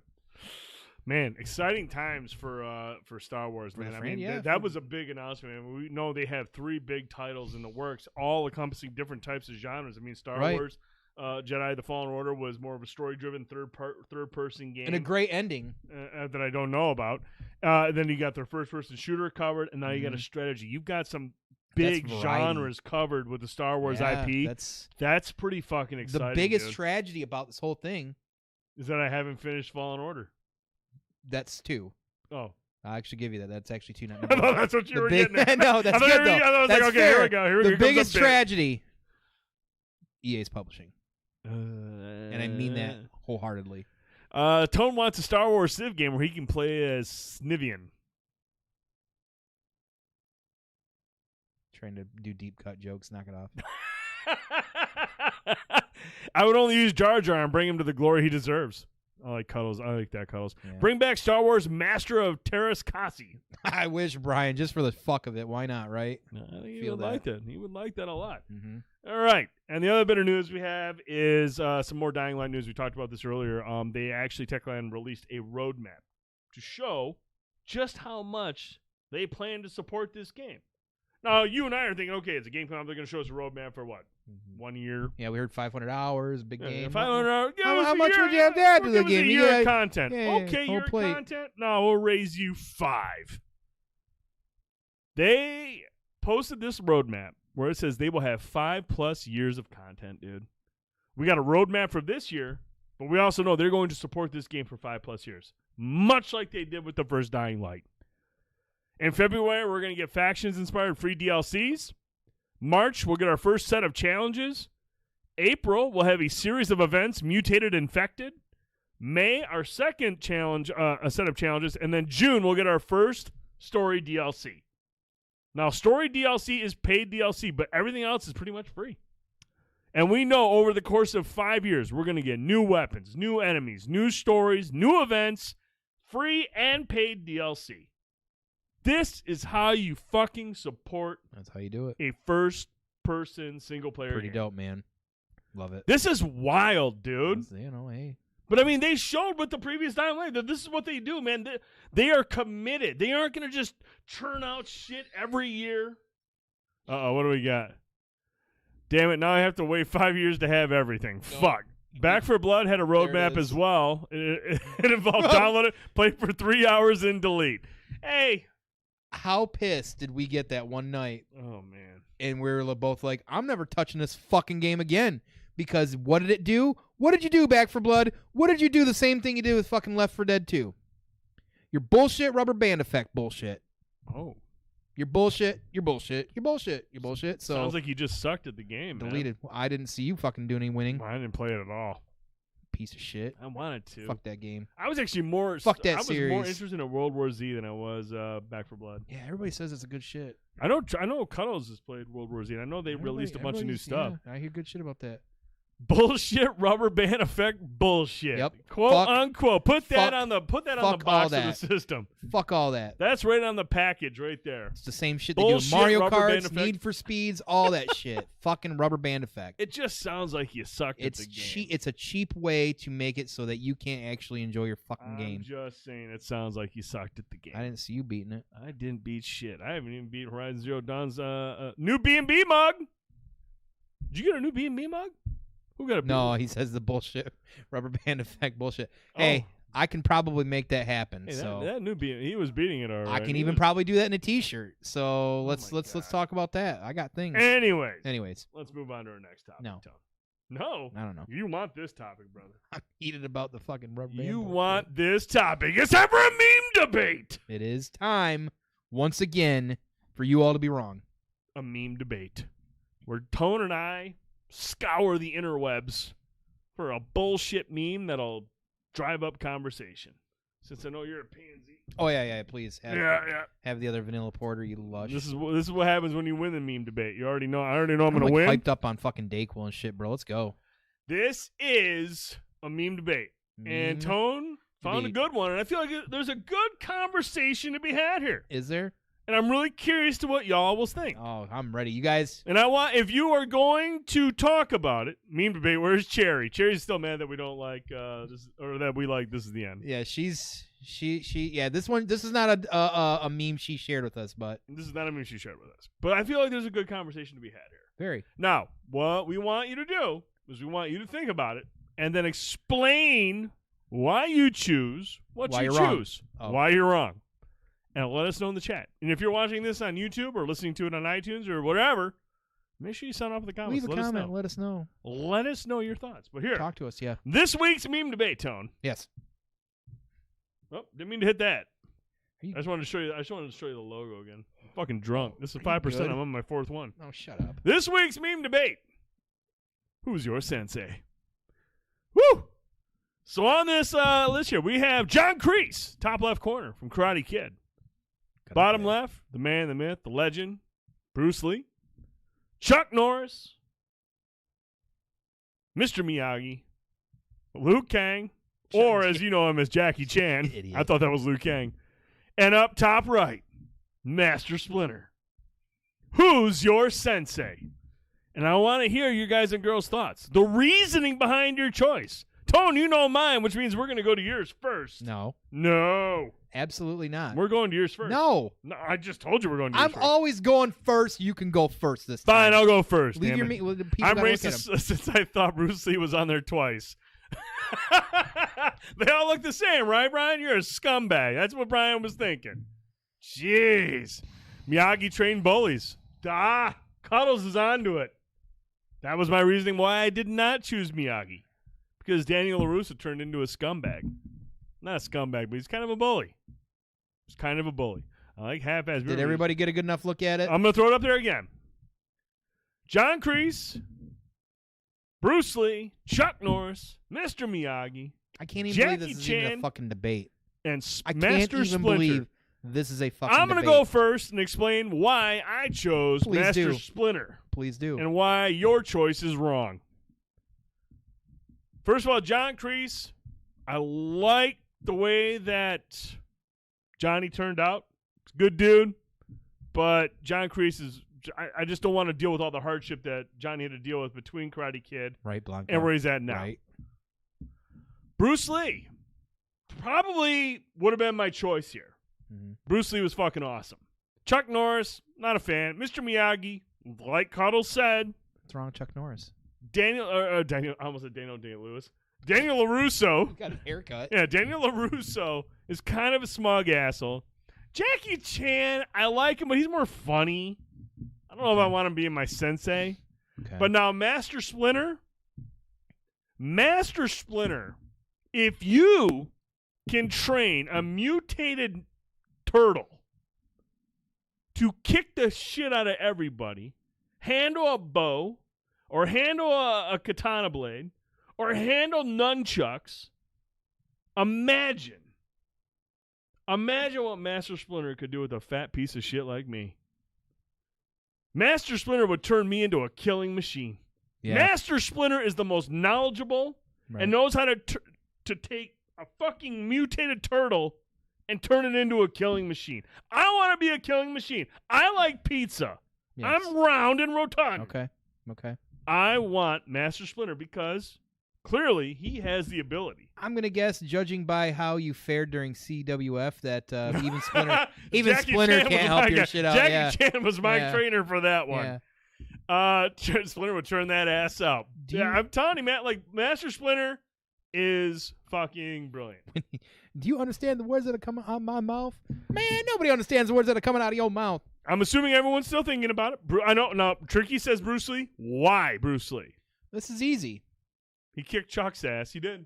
He kicked. And not only that, he kicked his ass in the fucking Coliseum in fucking Rome, bitch. Whoa. Don't forget that, because we all know that there's no debate in this, because we all know the only person you choose, the master and the creator of Jeet Kune Do, Bruce Lee. Are you going Bruce Lee? Always Bruce Lee, motherfucker.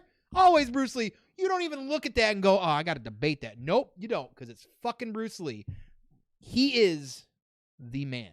Oh, He is absolutely the man. I'm not going to disagree with you because he was my number 2 pick. He was the one I was looking at, but I was like looking at the ability of Master Splinter. But you think my logic is sound. You know my logic is sound. I definitely concur that your thought process on that was, I was like, okay, I even told you that. I'm like, I didn't think of it like that. That's a good fucking way of looking at that. Listen, Bruce Lee's nunchuck ability were like propellers on a fucking plane. So is Michelangelo's. Dragon whips his tail. No, Michelangelo ain't got no candle to fucking Bruce Lee. Bruce Lee lost, though. Bruce Lee lost. Yeah, you suck. Bruce Lee lost. What does that even mean? Oh my God, Cuddles, stop. Yeah, you got yeah. Wow. Yeah, you guys Cuddles, are real pieces of shit. Stop. Real pieces of shit. Man, you can see yourself out over there, dude. What out that door. What the fuck, Cuddles, man? His son did do one of The Crow is a fucking incredible movie. Yes, Brandon Lee, unfortunately. That's true. He did lose Tragic, to Brad Pitt in fucking Once Upon a Time in Hollywood. Bruce Lee got his ass kicked. That's a bit. That's actually, that actually stirred the pot with the Lee family, by the way, too. There was a whole bit over that. Oh, really? Abso-fucking-lutely. What happened? Because you're tarnishing the legacy of the greatest sensei potentially of all you time. would think that they know that Tarantino is always going to alter history. Dude, I mean, look at fucking what happened in does not matter. The estate was not impressed. Really? Oh shit! Brenda was on that, hotter than stink on shit. That's so bizarre because I mean, obviously, How bizarre? What's the one with Bruce Lee, Brad Pitt where they're the Germans? Inglourious Bastards. Glorious Bastards. Yeah. Tarantino always fucks around with the history. It doesn't matter. It doesn't matter. Like there are some things that are like sacred, and that's kind of one of them because apparently, if I remember correctly, and somebody probably can check this out, that there is, of course, that story was very loosely based on some actual events. Very loosely. That specific scenario, if it is real, if I recall, was very like one-sided or lopsided, whatever it was. It just definitely it created it was like kicking a bee's nest. But the point is, regardless, and I digress from that. Point is, out of all of that, there's some great. I mean, you've got John Kreese, which is clearly Man. a karate guy. You've got fucking Chuck Norris, also a man of karate. That was his main as well. Miyagi. Dude, there's a lot of things. There's what I'm going in the chat real quick because I see a couple things. First of all, Raquel over on Facebook says she agrees. What do you agree on, Raquel? Splinter or Bruce Lee? What up? I want to get Raquel's thoughts on things. What up, yo? But Zach Dynamite says Bruce Lee is overrated. Woo! Bruce Lee said Bruce Lee. I'm gonna check that meme debate again and see which one of those outside of him that actually created an entire martial art. Oh, I don't see anyone except for Bruce Lee. Raquel says Bruce Lee. Oh yeah, and let's not forget that two of his students, one still carries on some of the torch. Daniel Inosanto, his daughter Diana, who was actually in Mandalorian, and then of course we can't forget one of his all-time most notable students would be Kareem Abdul-Jabbar. Oh, so I don't know why this is even a debate. It's not, because Bruce Lee's the fucking man. So Splinter students still fight. Cause ain't wrong, man. Tonight I dine on turtle soup. Like I don't disagree with you. I actually Right. like your choice because that's my number 2 choice is Bruce Lee for sure. Absolutely on that list. Bruce Lee is my If you're number not 2 in choice. first, you're in last. But Splinter he's shown the ability to train a turtle how to Right. fight kung fu Right. with nunchucks, Right. bows, and katana. What are Raphael's weapons? Size. But that's the thing, man. If you can teach a turtle to do that shit, you have fucking talent, sir. So I'm putting my life in the hands of Master Splinter, but I do respect your choice as Bruce Lee because Bruce Lee is fucking dope. Bruce Lee's a fucking man. He's the fucking man. I want Bill from Kill Bill. Plus, he went out like a champ. How many cats beat Bruce Lee's ass in the UFC game? Did you see UFC 4 is getting part of PlayStation Plus? I haven't played any of those UFC games. Are they any good? I don't know. Ask all the dude bros drinking Doritos and Mountain Dew. Hey, Cuddles, is the UFC games any good? Zing! After dude picking Harry and now Splinter, I think there's a trend with big hairy dudes. Hey, Cat, if I take my shirt off, it would explain everything. It would definitely explain everything. You would understand the sympathy and why I choose, why I think Robin Williams was amazing, why I think Harry and Henderson's was amazing, and why I think Splinter's amazing. It's because we all got this going on, dude. That's what it is. Yeah, baby. Yeah. Furry. Not good in a pool, though, because the hair is resistant. It's bad. It's really bad. Clogs Dude, you know the the brain. worst thing ever, and I'm not joking, dude. This was the worst thing ever. We were over out in Ludington for like a family trip. What'd Trick say? All rats gotta die in Master Splinter, a Little Wayne lyric. Oh, Jesus. Wow. Good. That's a valid point. But no, we were in Ludington for like a family getaway, and I was in the water.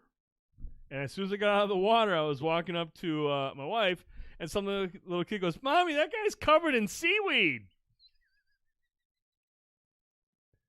And I took it. I wanted to drown that fucking kid. I wanted to just pile him in the water, and I was just like, "Cute kid, Yeah. cute kid. He's Yeah. covered in seaweed." Yeah. Yeah. It's awesome. No, but yeah, I do like furry. I like furry. Good stuff there. That's a fun non-debate because Bruce Lee. So You're legally allowed to hit that child. Right. Man, why is Cole not on this list? Why is Cole not? You Not would want Cole as a not sensei. surprising though. By the way, that little kid is one of his children, and you don't know their name. It's So Anderson. That would totally be an Anderson thing to say. Little fucker. Totally. Little prick. All right, but no, if you're watching this on YouTube, make sure you let us know in the comments who is your sensei. Anderson came down here earlier, and you were telling him something, yelling at him or whatever he was doing, and he called you a name. Judy. Like, is that a new thing? Dude, what he does is he'll like. What did he say? He say, "Shut up, Judy," or something. What he'll do is he thinks he's calling your name, but he calls you names that anyone's in his class, at school. He'll be like, "Okay, Kala." I'm like, "Who the fuck? Like, why am I Kala?" And he just because he for a short while. Go figure. Letting him watch Roadhouse, he learned how to swear, and so he would say something like, "No, you can't say that." And so what does he do? He replaces swear words with people's names. That's fucking brilliant. I was like, well, I mean, guess that works too. That's fucking like Parent of the year. Shut up, Judy. Yeah, shut up, Judy. I was like, wait a minute. That was fucking hilarious. Which would have been translated to "shut up, you fat fuck." And I was like, but he didn't say that.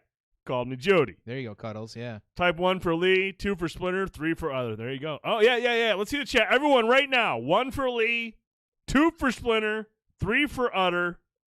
Push it in right now. Let's see what Did you got. say other or I said Utter. This is what happens when you're drinking this shit. Man. Captain Seats over Everyone here. going for Splinter. Let's go. That's fine.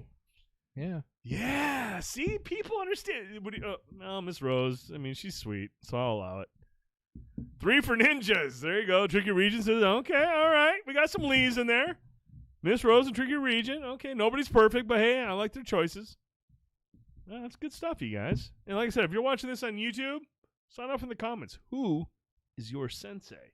Tone, how you doing? We just got one up. 2. Do we do? Peace and Boba. Oh, that's fine. We're good for a minute. All right. Moving on. A 4 for Yoda. It's a fine choice. Yoda from the prequels. Ninjas. Let's just stop. Move on. All right. Moving on. That's it, man. There you go, Ant. Let's talk some Peacemaker. And there's my boy. Mm-hmm. Peacemaker episode 4. The best episode by far. Absolutely amazing episode. Do you really, really, really, really want to taste it? With an amazing opening video to start the show. Peacemaker episode 4 showed me that Vigilante is still my favorite character by far. He is compelling, he's funny, he's awesome, he's fucking nuts, and he looks like a serial killer. Jeffrey Dahmer. He looks like Jeffrey Dahmer. But episode 4 was awesome, man. We got to see more Vigilante. The dynamic between Peacemaker and his dad is still really compelling stuff. Like, I love the scenes where they sit down and you can just see the animosity. You and the compare yourself tension. to a chode. Yeah. The tension between those two is going to boil over at some point. Like, there's going to be a major falling out, or maybe that brother or that father-son relationship will prevail in the end. We don't know, but we do know right now tensions are high between those two, and you can sense it in all their scenes together. Really like the scene at the prison. It was really, really well done. I also dig how at the end of the episode, like up until this point, we've had a lot of funny stuff. Some funny, some not funny because of bad writing. But this episode, we are finally going to explore some of the reasoning behind the mental trauma that Peacemaker is going through that makes him who he is. His mental trauma from his past with his father, and apparently something happened with his brother. So we really got a peek at that where it kind of sobered you up a little bit. I mean, it's all been laughs and violence and action, but at the end of this episode, we got some real sobering moments. Even though it's told through that bizarre James Gunn perspective, we're going to start touching on some heady themes here with mental health. And I think that's important because obviously all these characters are very unstable. And so now we're going to explore why they're like that. And I think that's really important because I feel like if you don't explore that stuff, it's almost becomes like you're making fun of being of people who have gone through some tough times. You have to explore things to understand why they are because it fleshes them out. Well, I mean, that's very important. And honestly, too, like trauma can come in different forms, and everybody is going to react to trauma in different ways as well, too. So, there isn't a real rhyme or reason in my thought process when it comes to trauma. Anything can be traumatic to anybody, even as it might be minuscule to you, but it could be something traumatic to somebody else too. And I think that's right. I definitely agree that this was a huge episode. So, and then lastly, obviously we found out what's the guy's name that's been the leader of their squad. Mern, whatever. Huge reveal that he himself was a fucking butterfly. Mm-hmm. So now, because obviously we had the storylines with Peacemaker and his dad, we have the storyline developing about Peacemaker's past. Now we're trying to figure out why Mern, who's a butterfly himself, is so incessant and so obsessed with killing butterflies. What is going on there? This episode really opened up a lot of different paths that we're going to have to explore going forward. And you're going to touch on this, but I feel like this was the best setup episode yet about what's to come. Yeah. This definitely was the best episode overall. And it's interesting too because I saw he said that was an amazing. Yeah, the entire Batman bit there was great. The name dropping they do in here that Gunn does set up with all the DC characters, even obscure ones, is brilliant. Like even the obscure little things that you can blink and miss or you don't even think is important. Mm-hmm. They might not be important, but it's definitely something. Like it's James Gunn, so go figure, right? But no, this episode really, I mean, we can dive into different things about it, but really at the end of the day with this episode, this was the definitive like story progression and character development episode. This took these kind of two-dimensional characters in some ways and all of a sudden gave them 3 dimensions. And very honestly, like you're starting to, clearly you got John Cena doing the bits and he's kind of a shitty person and this and that, but he's also kind of like aloof to everything because he doesn't really understand because clearly he had a shitty bringing up. He had trauma, so people handle things differently, right? But, we're seeing him starting to face some of those and starting to realize some of those as well too. Mm-hmm. But all the characters in some way are. Even Vigilante in some way had kind of like these moments where it's just like, even though it was like brought with some levity or some jokes, it was still something where he had to go, huh? You kind of see the gears cranking and things like that. Right. Some of the side characters you mentioned that were boring as well too. The first couple episodes, now we're starting to see them also have divergent paths that have like some form of like, substance behind them. Especially hardcore, we're starting to see more from her as well. Like we're big time. Yeah. And I think that's big because she represents a lot of good things for just the show and our current society and things like that. So there's a lot going on there that's really important as well, just overall. But man, like the moments that he had with his dad definitely were really, really great. Again, I do feel like the moment that he had with Vigilante was good as well too, even though it was more jokes. But just overall, when I was done watching this episode, I was like, gosh, that was some really good storytelling. Like, we had the reveal with the butterflies and everything going on in episode 3 and all the craziness and all the fun and the zaniness. Like they were moving that story. Don't get me wrong, but God, it didn't have that kind of like substance or the kind of things that was going on in this episode. And this is the right time to do it because, I know like we're coming down off of 3 being such a crazy, like, and I feel like the 3rd episode in most seasons of things like this is usually like all of a sudden things get hyped, big fun. It's like a big fight or whatever happens. We're coming down off that now. So now we're on the backside of that mountain. So instead of like all this build up and all this 2-dimensional stuff, now we're fleshing things out. Mm-hmm. Now we're going to really see some really, really, really good character development. And man, I was surprised in that amount of time, even with little stuff like Mern, which it's definitely minuscule because what you see, but that's still character development. Every single character in this fucking episode that was somewhat a main, even the fucking neighbor. Even the fucking neighbor. Zach Dynamite said, read a funny theory that the old neighbor man is actually Batmite, and that's why he brings up Batman all the time. That would be fucking. It's James Gunn. Zach, he's all about that obscure stuff, though. I would. Yep. I wouldn't be surprised, Zach. Because what did Peacemaker bring up Batmite in the 3rd or 2nd episode or something? I want to say. I think that would be really fucking brilliant. And I wouldn't be surprised with James Gunn. But at the end of the day, I really, I've been proponent day one because the intro, like even the intro alone, that would have sold me. I love the series. John Cena's very entertaining. The characters and this one too, especially, it just felt like that the actors were finally able to kind of like, okay, let's open them up.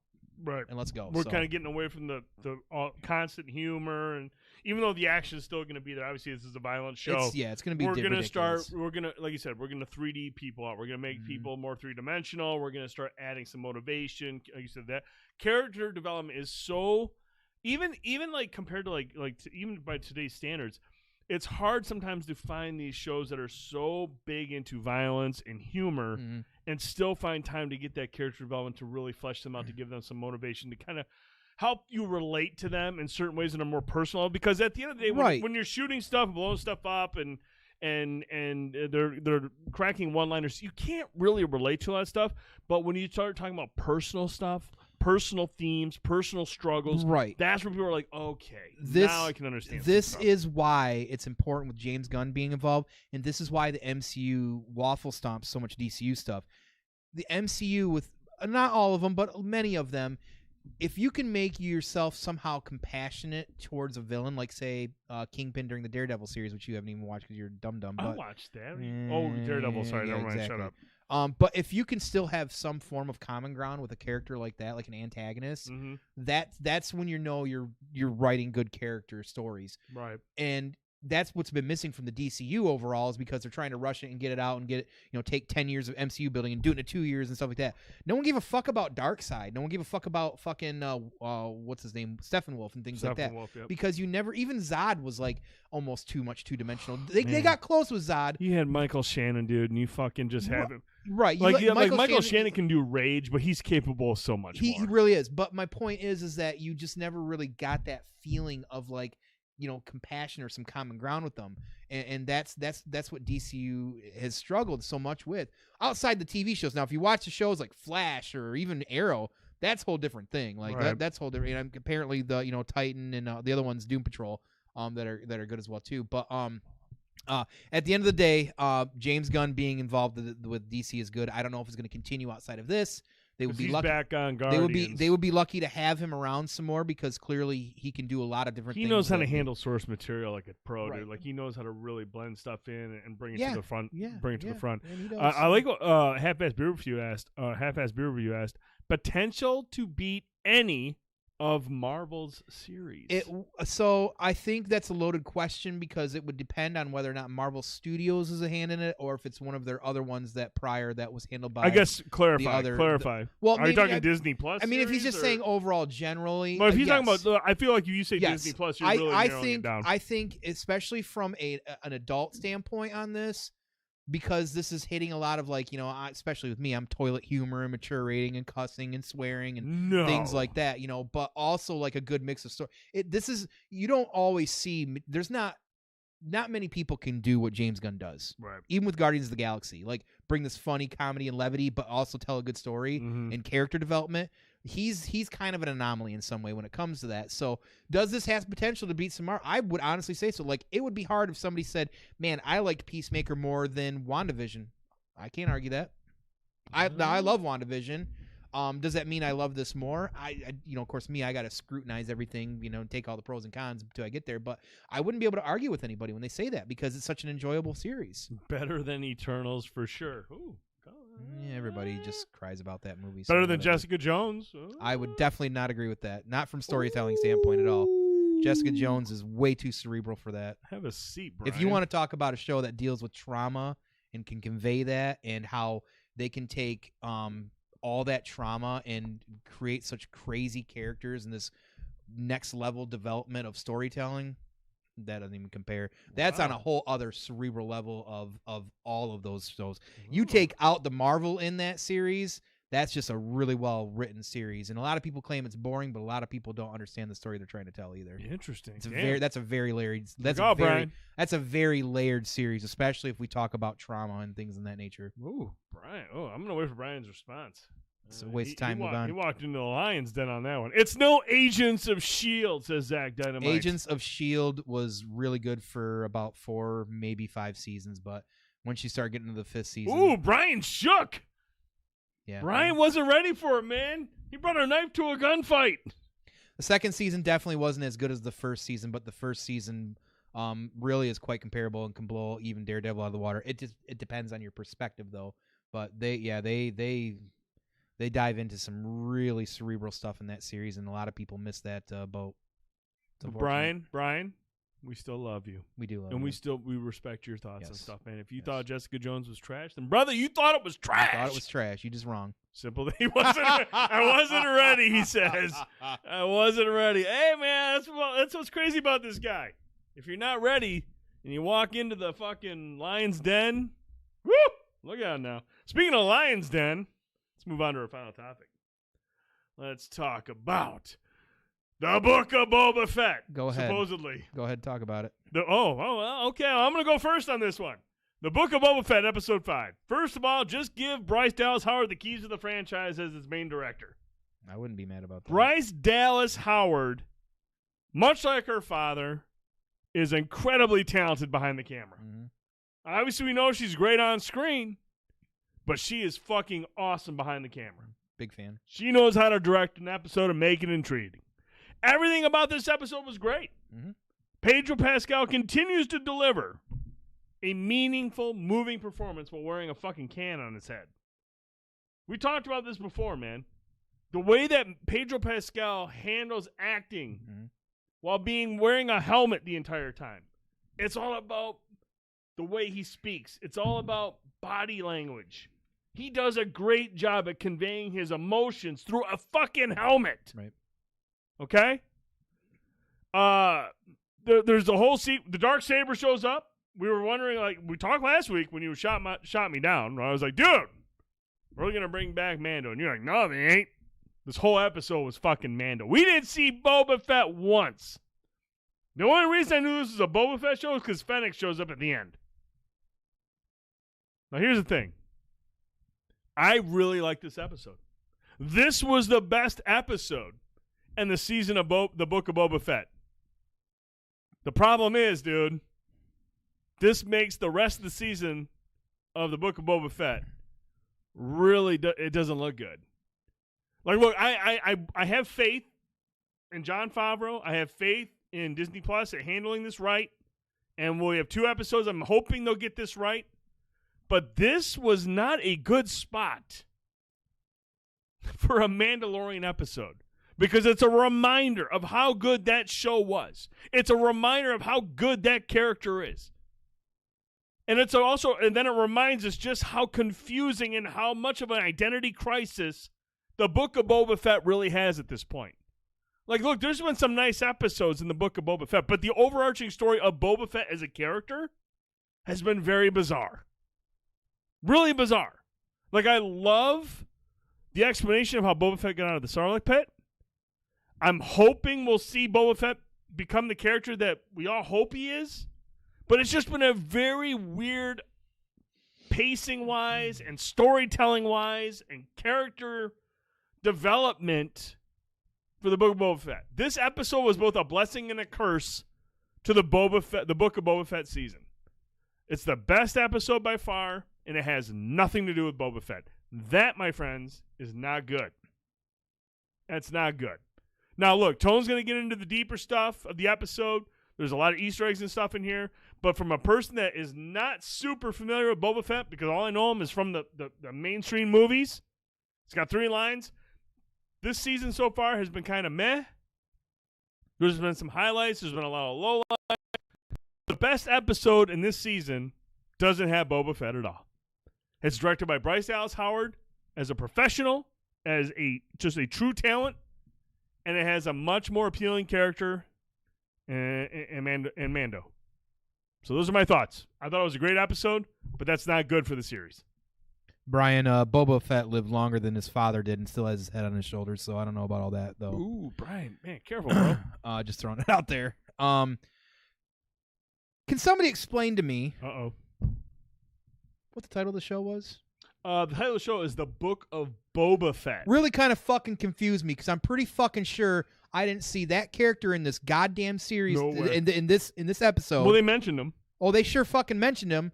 And don't get me wrong, I love Mando. I love Pedro Pascal. That's fucking fantastic. This is supposed to be a limited fucking series, 6-7 episodes of Boba Fett, and all of a sudden we have an entire 50 minutes and 13 seconds when you skip the intro of just fucking Mando.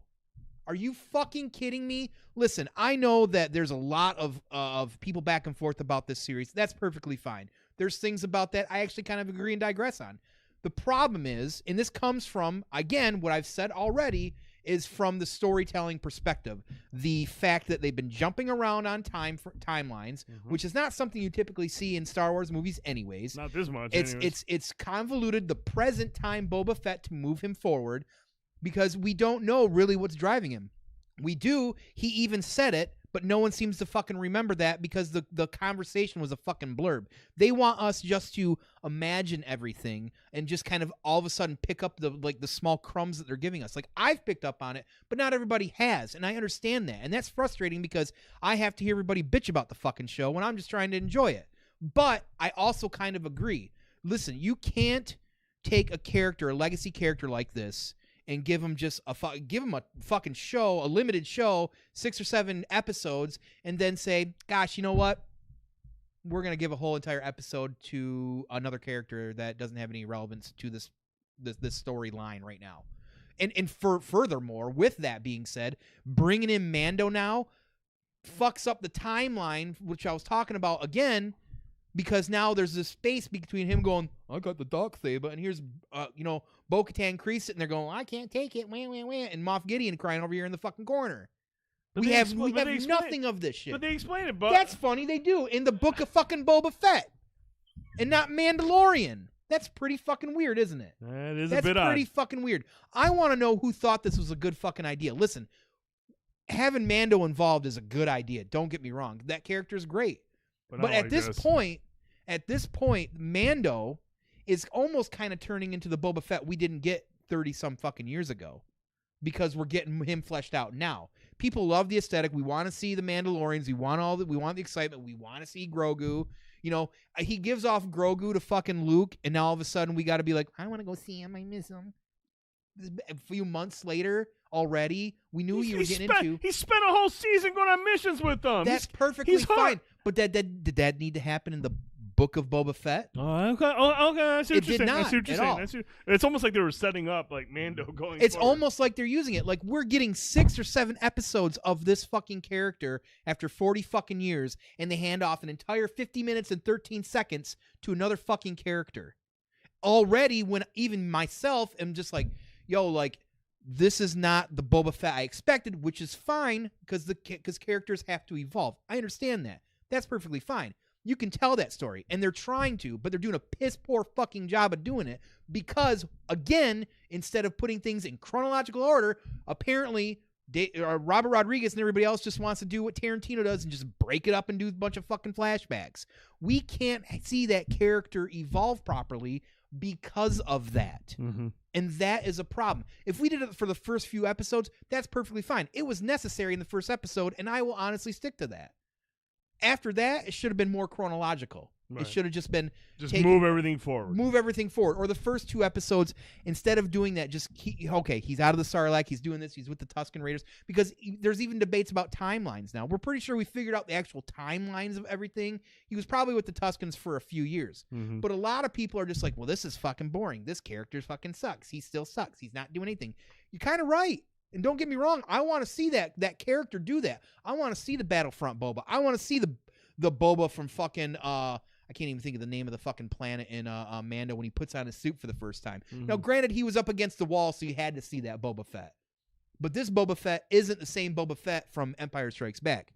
He looked death in the face. He became camaraderie with a native species, a native race of people, and had a better outlook on things, or a different outlook, and wanted to go a different path than his father. That's great character development and storytelling. The fucking problem is that they expect us to do all the dot connecting. And sometimes we don't have the time to do that, especially in a limited series where they give a free fucking episode away to another fucking character. Right. Right? And listen, I'm enjoying the series probably more than most just because I love the character. And I feel like just generally from the things that I've either just read or storytelling or how Star Wars sometimes work, I feel like for me, I can connect those dots a little bit, but I don't feel like everybody can. and that's fine. That's not a knock or anything like that. They're leaving too much to like an illusion, and I don't find that okay. And that's the problem, because like, listen, I said it day one, like, this isn't the series for all of you. This is more for guys like me. But if guys like me are going, what the fuck are you doing? Right. That's a big fucking problem as well too. If you can't get everybody at some point somewhere on board in a common thread, there's a big fucking problem. Yeah, if you're gonna make a show for a fucking I don't want to say a niche audience, but like a diehard group of people who want to see Boba Fett, how are you going to spend? You have 7 episodes, dude, not 10, not even. We don't know if there's multiple seasons of this shit. We know there's multiple seasons of Mando. We know we're getting another season of that. But here's the thing, dude. This is Boba Fett, the most feared bounty hunter in the galaxy. We're trying to get a story about Boba Fett going forward to improve upon the fucking one-dimensional 3-line character from the mainstream movies. Yes, he's got other parts in more, I don't want to say obscure, but again, only for the super hardcore to know. And you come out with this the series where it's kind of confusing. It's like this identity crisis, like, who is this guy? And then you spend a whole episode focusing on Mando. You spend most of your episodes focusing on the past. Yeah. Again, this is a character that people want to see, that's imposing. That name held weight at one time in the stories, right? Mm-hmm. Well, it's been many years. The Empire is falling. The world around him and the galaxy has changed. So it makes sense that he's changing as well, too. He wants to do something different. He wants to do something like be a crime lord or whatever it is. That's fine. That's perfectly fine. I'm okay with that character not being the same guy on that planet, just taking out transports with a couple fucking missiles and stuff like that.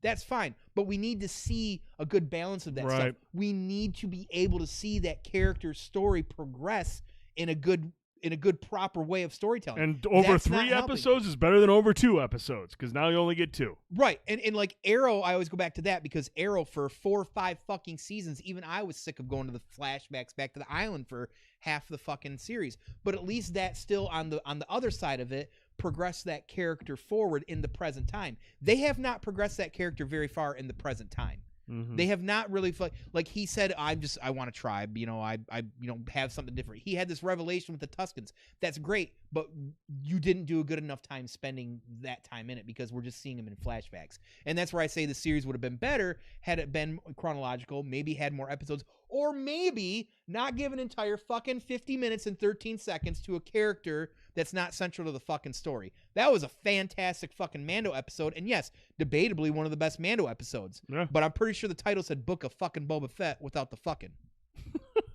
So now here's my thing, Tone. I mean, we have 2 episodes left, and just as the last episode was ending, it was getting interesting. They're going to start exploring the what Boba was going to do with the Pikes. We had the families lined up. Like, they had an opportunity to really kind of because he's like, look, I want you guys to stay out of the way and agree to stay out of the way while I handle this. They could have explored multiple different paths, like how some of the families are, working one another over. You could have gone really backstabbing Sopranos shit, but now you're down to 2 episodes. How much can you cram into this? Not only the family syndicate wars, but the Boba development itself into 2 episodes, dude. I listen. The end of the last episode, they were in the fucking Slave One, and she's like, "You're gonna need a lot of credits for that," or "I know somebody," blah blah blah. Which again, I'll say he just shot you in the gut a while ago. Like, why you all of a sudden think he's just going to hang out with you again? You know what I mean? And this is, I get it. Like, it was after, they met up at the planet like that, but, they're acting like they're kind of buddy-buddy. Like, she had this great revelation. Like, yeah, they helped each other. They moved along, whatever. And that's fine. But, I just feel like that was a missed opportunity to bring in another character if they were going to do it, and hopefully that's still going to happen. Mm-hmm. But even if they bring in another character, man, that's going to cut down. That's still screen time taken away from Boba. But my point is when I'm watching this episode, I'm like, okay, so it is Mando. Okay, you were right. Some people were right. They heard the little fucking tune. It was really on the fucking nose. Great illusion there. Yeah, man, it took a lot for me to come up with that theory. Right.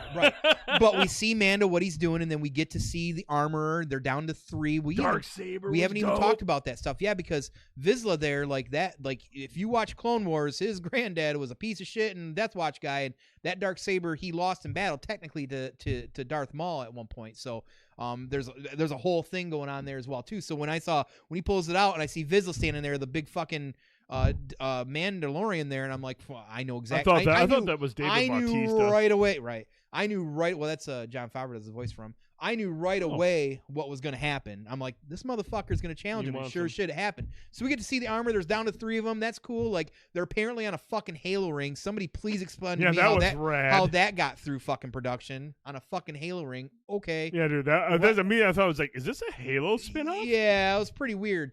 But, at the end of the day, like, the last episode, I kept expecting 20 minutes, 30 minutes. Okay, well, eventually they got to show up in the slave one to pick him up, right? They found him, right? Because they made it sound like they were going to go find him, right? Nope, just Fennec. And he gets on, like, I don't mind the fact that he doesn't have a ship. He's got to take the little fucking transport, which, by the way, big Easter egg there, and nobody's yet talked about it. I haven't seen Screen Crush quite yet. The droid, that was Star Tours. They literally just brought Star Tours fully from the ride in Disney into the fucking into the Star Wars films. Wow. That was actually the ride for the original ride from 1988, 1989. Those were the robots, and we've seen them scattered in through things. That was technically Star Tours, that bus that they were taking. That was pretty fucking neat. That's awesome. That was one of my favorite. But yes, we get to Tatooine again. Because it's always got to be Tatooine again, right? It's always Tatooine. We got to see sand and everything. It was really cool to see the Nubian fighter, that the same style that Anakin as a kid uses to take out the Trade Federation, etc. That was cool. I love, is it Amy Sedaris? Is that my saying that right? Sedaris. I think she's fucking hilarious. Even like Pelimato or whatever. She's like, I dated a Jawa once. They're really hairy. They're furry. That whole bit. That might not have landed with everybody, but I thought it was fucking hilarious. I thought it was fucking great. But the whole thing, outside of pretty cool Easter eggs, because I'm trying to bring balance after all my vile dark side at the beginning, we got to see a live-action BD droid. That was awesome, yes. Yes, you remember that's from a game you didn't beat. We got to see a BD droid live-action. That was really fucking cool. So... but there was some great Easter eggs. Come full circle at the end with the New Republic, and I can't think of the pilot's name. The one guy on the left actually was the guy that played Luke in the last season of Mando at the end there, technically. But oh, really? Yeah, you couldn't really tell because of the mask. But, right. There was some great Easter eggs. And again, it was a great Mando episode. But again, the title said Book of Boba Fett, so I have a very big fundamental problem with it. And I'm very concerned of the characters somewhat being limp-wristed, somewhat not being imposing enough in some way. He wants to be a crime lord, it's great, but sometimes you have to put your foot down too. And we're not seeing that enough, and it's really unfortunate. So I'm worried that this will continue to tarnish the character. There's been some great moments in this series, some great Easter eggs. I love how Filoni loves to call back. A lot of people can use the easy out and just make callbacks to the original trilogy. The set piece looks like the original trilogy, so you don't need to, but he makes callback to the Clone Wars and to the prequels because that's where his most hand was. So overall, it was a great episode.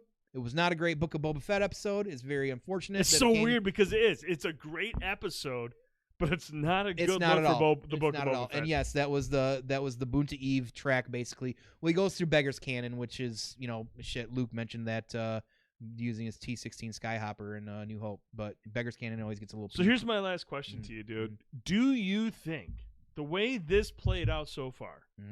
Do you think the Book of Boba Fett is even going to be a multi-season show? I think, or do you think they're just this episode originally the series? Yeah, I think the series they had mentioned was supposed to be like a limited one-time run. Because I feel like the minute Mando showed up and got a whole episode, I was like, their focus is not on Boba Fett. I think this is a one-off, and that's it. That is also fine. If this is just like a filler or a glue to kind of bring in some more character. They could have done a lot better than this. Yeah, give him some after everything happened, just progress the character, whatever. That's fine. But the problem is that they didn't do a good enough time or a good enough job explaining the character story or giving him that fucking development. Right. And it needs to be a little bit more on the nose.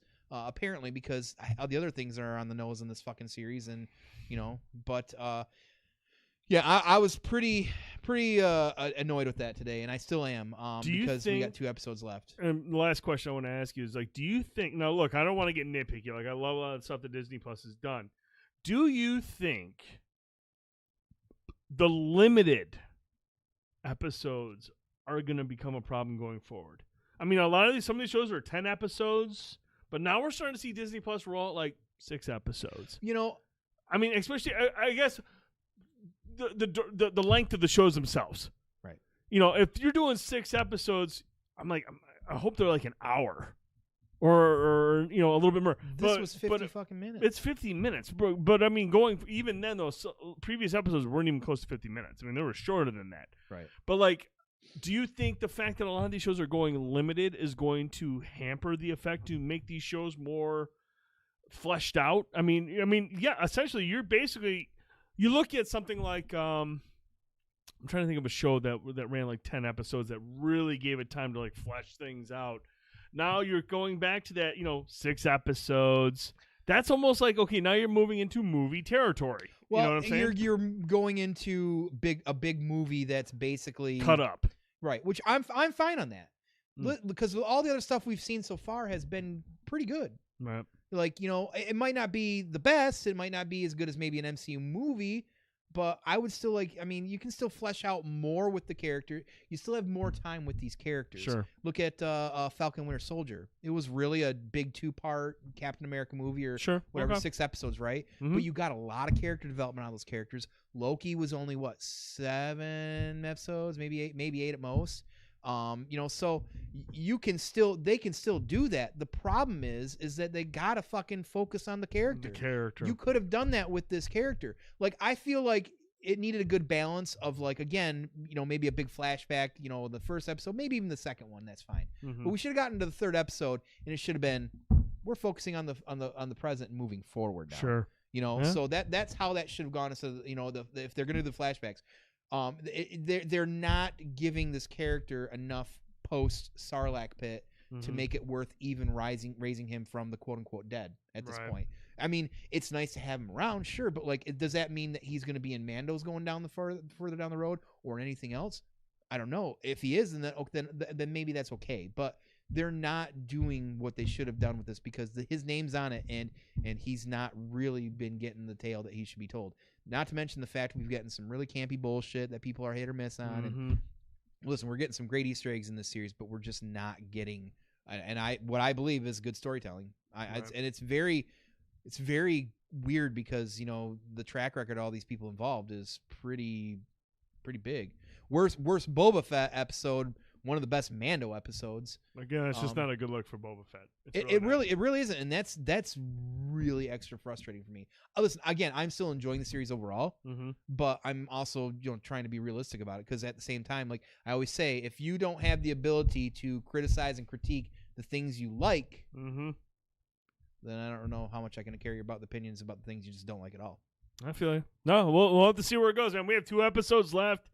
A lot of things can happen in 50 minutes as long as they give it the attention it deserves and the respect it deserves. I think, honestly, man, we're heading to that territory where I think this is just going to be a controversial series to fans of the character. I mean, some people are going to love it. Some people are just simply not going to like the way they handled it based on what we've seen so far. Yeah, it's frustrating. Could they get things back on track in 2 episodes? Absolutely. I mean, we don't know. But right now, you've gone through 4 episodes where uneven storytelling, controversial decisions to a full-on Mando episode. Like, that's worrisome. Yeah, that's worrisome. So, and how much of a part is Mando going to play in the remaining episodes? Obviously, they're bringing Mando in. Is it going to be more Mando overshadowing Boba? I mean, there's a lot of concern I have so far going forward. Because I mean, use Mando to platform Mando. Why are we using Boba Fett to platform Mando? Mando's already established at 2 seasons. And again, I'm going to say this timeline is real sticky because they just clearly, I mean, that's a Star Wars thing though, very honestly. I mean, you look at between Empire and Jedi and there's so much space in there and you're just like, oh, it's 2 or 3 years later, whatever. That's not always great storytelling because there is things that people want to fill in the blanks. And now that we have the internet, social media and super fans over 30, 40 years, we're going to put a micro or a magnifying glass on that and, a comb, and we're going to go through it pretty seriously. So, it's just weird to see Filoni and Favreau kind of slip on this one when it's supposed to be a character everybody's excited about, and they're falling flat on it. And gosh, I don't know. Like the timeline. Listen, the last thing I want to say, and it was just kind of a really cool scene, probably one of the best scenes in this episode. Very honestly, was that We did get to see live action Mandalore in some way, getting bombed the shit out of TIE bombers, which I'm a super fan of. But that very homage to Terminator 2 with the KS-2O yes. droids coming through and the probe droids was magnifique. Magnifique. Magnifique. If it's Mandalore. Tone, that's going to do it for this week's show, man. It is. That was a lot of stuff to talk about, a lot of good stuff to talk about. Appreciate the passion for Boba Fett. Before we close, Tone, just a quick reminder for everybody. Just a please reminder for you all. let them know. Don't forget, March 5th and 6th, the Midland Mall Comic-Con, brought to you by Fett's Toy Depot. We will be there, of course, doing our thing, podcasting on and off for those 2 days, that Saturday and Sunday, and hopefully talking to vendors. Some of you, if you're there, some people walking by, whatever that looks like. We will be there hanging out and live casting there, doing a little bit of MC work I planned for the cosplay.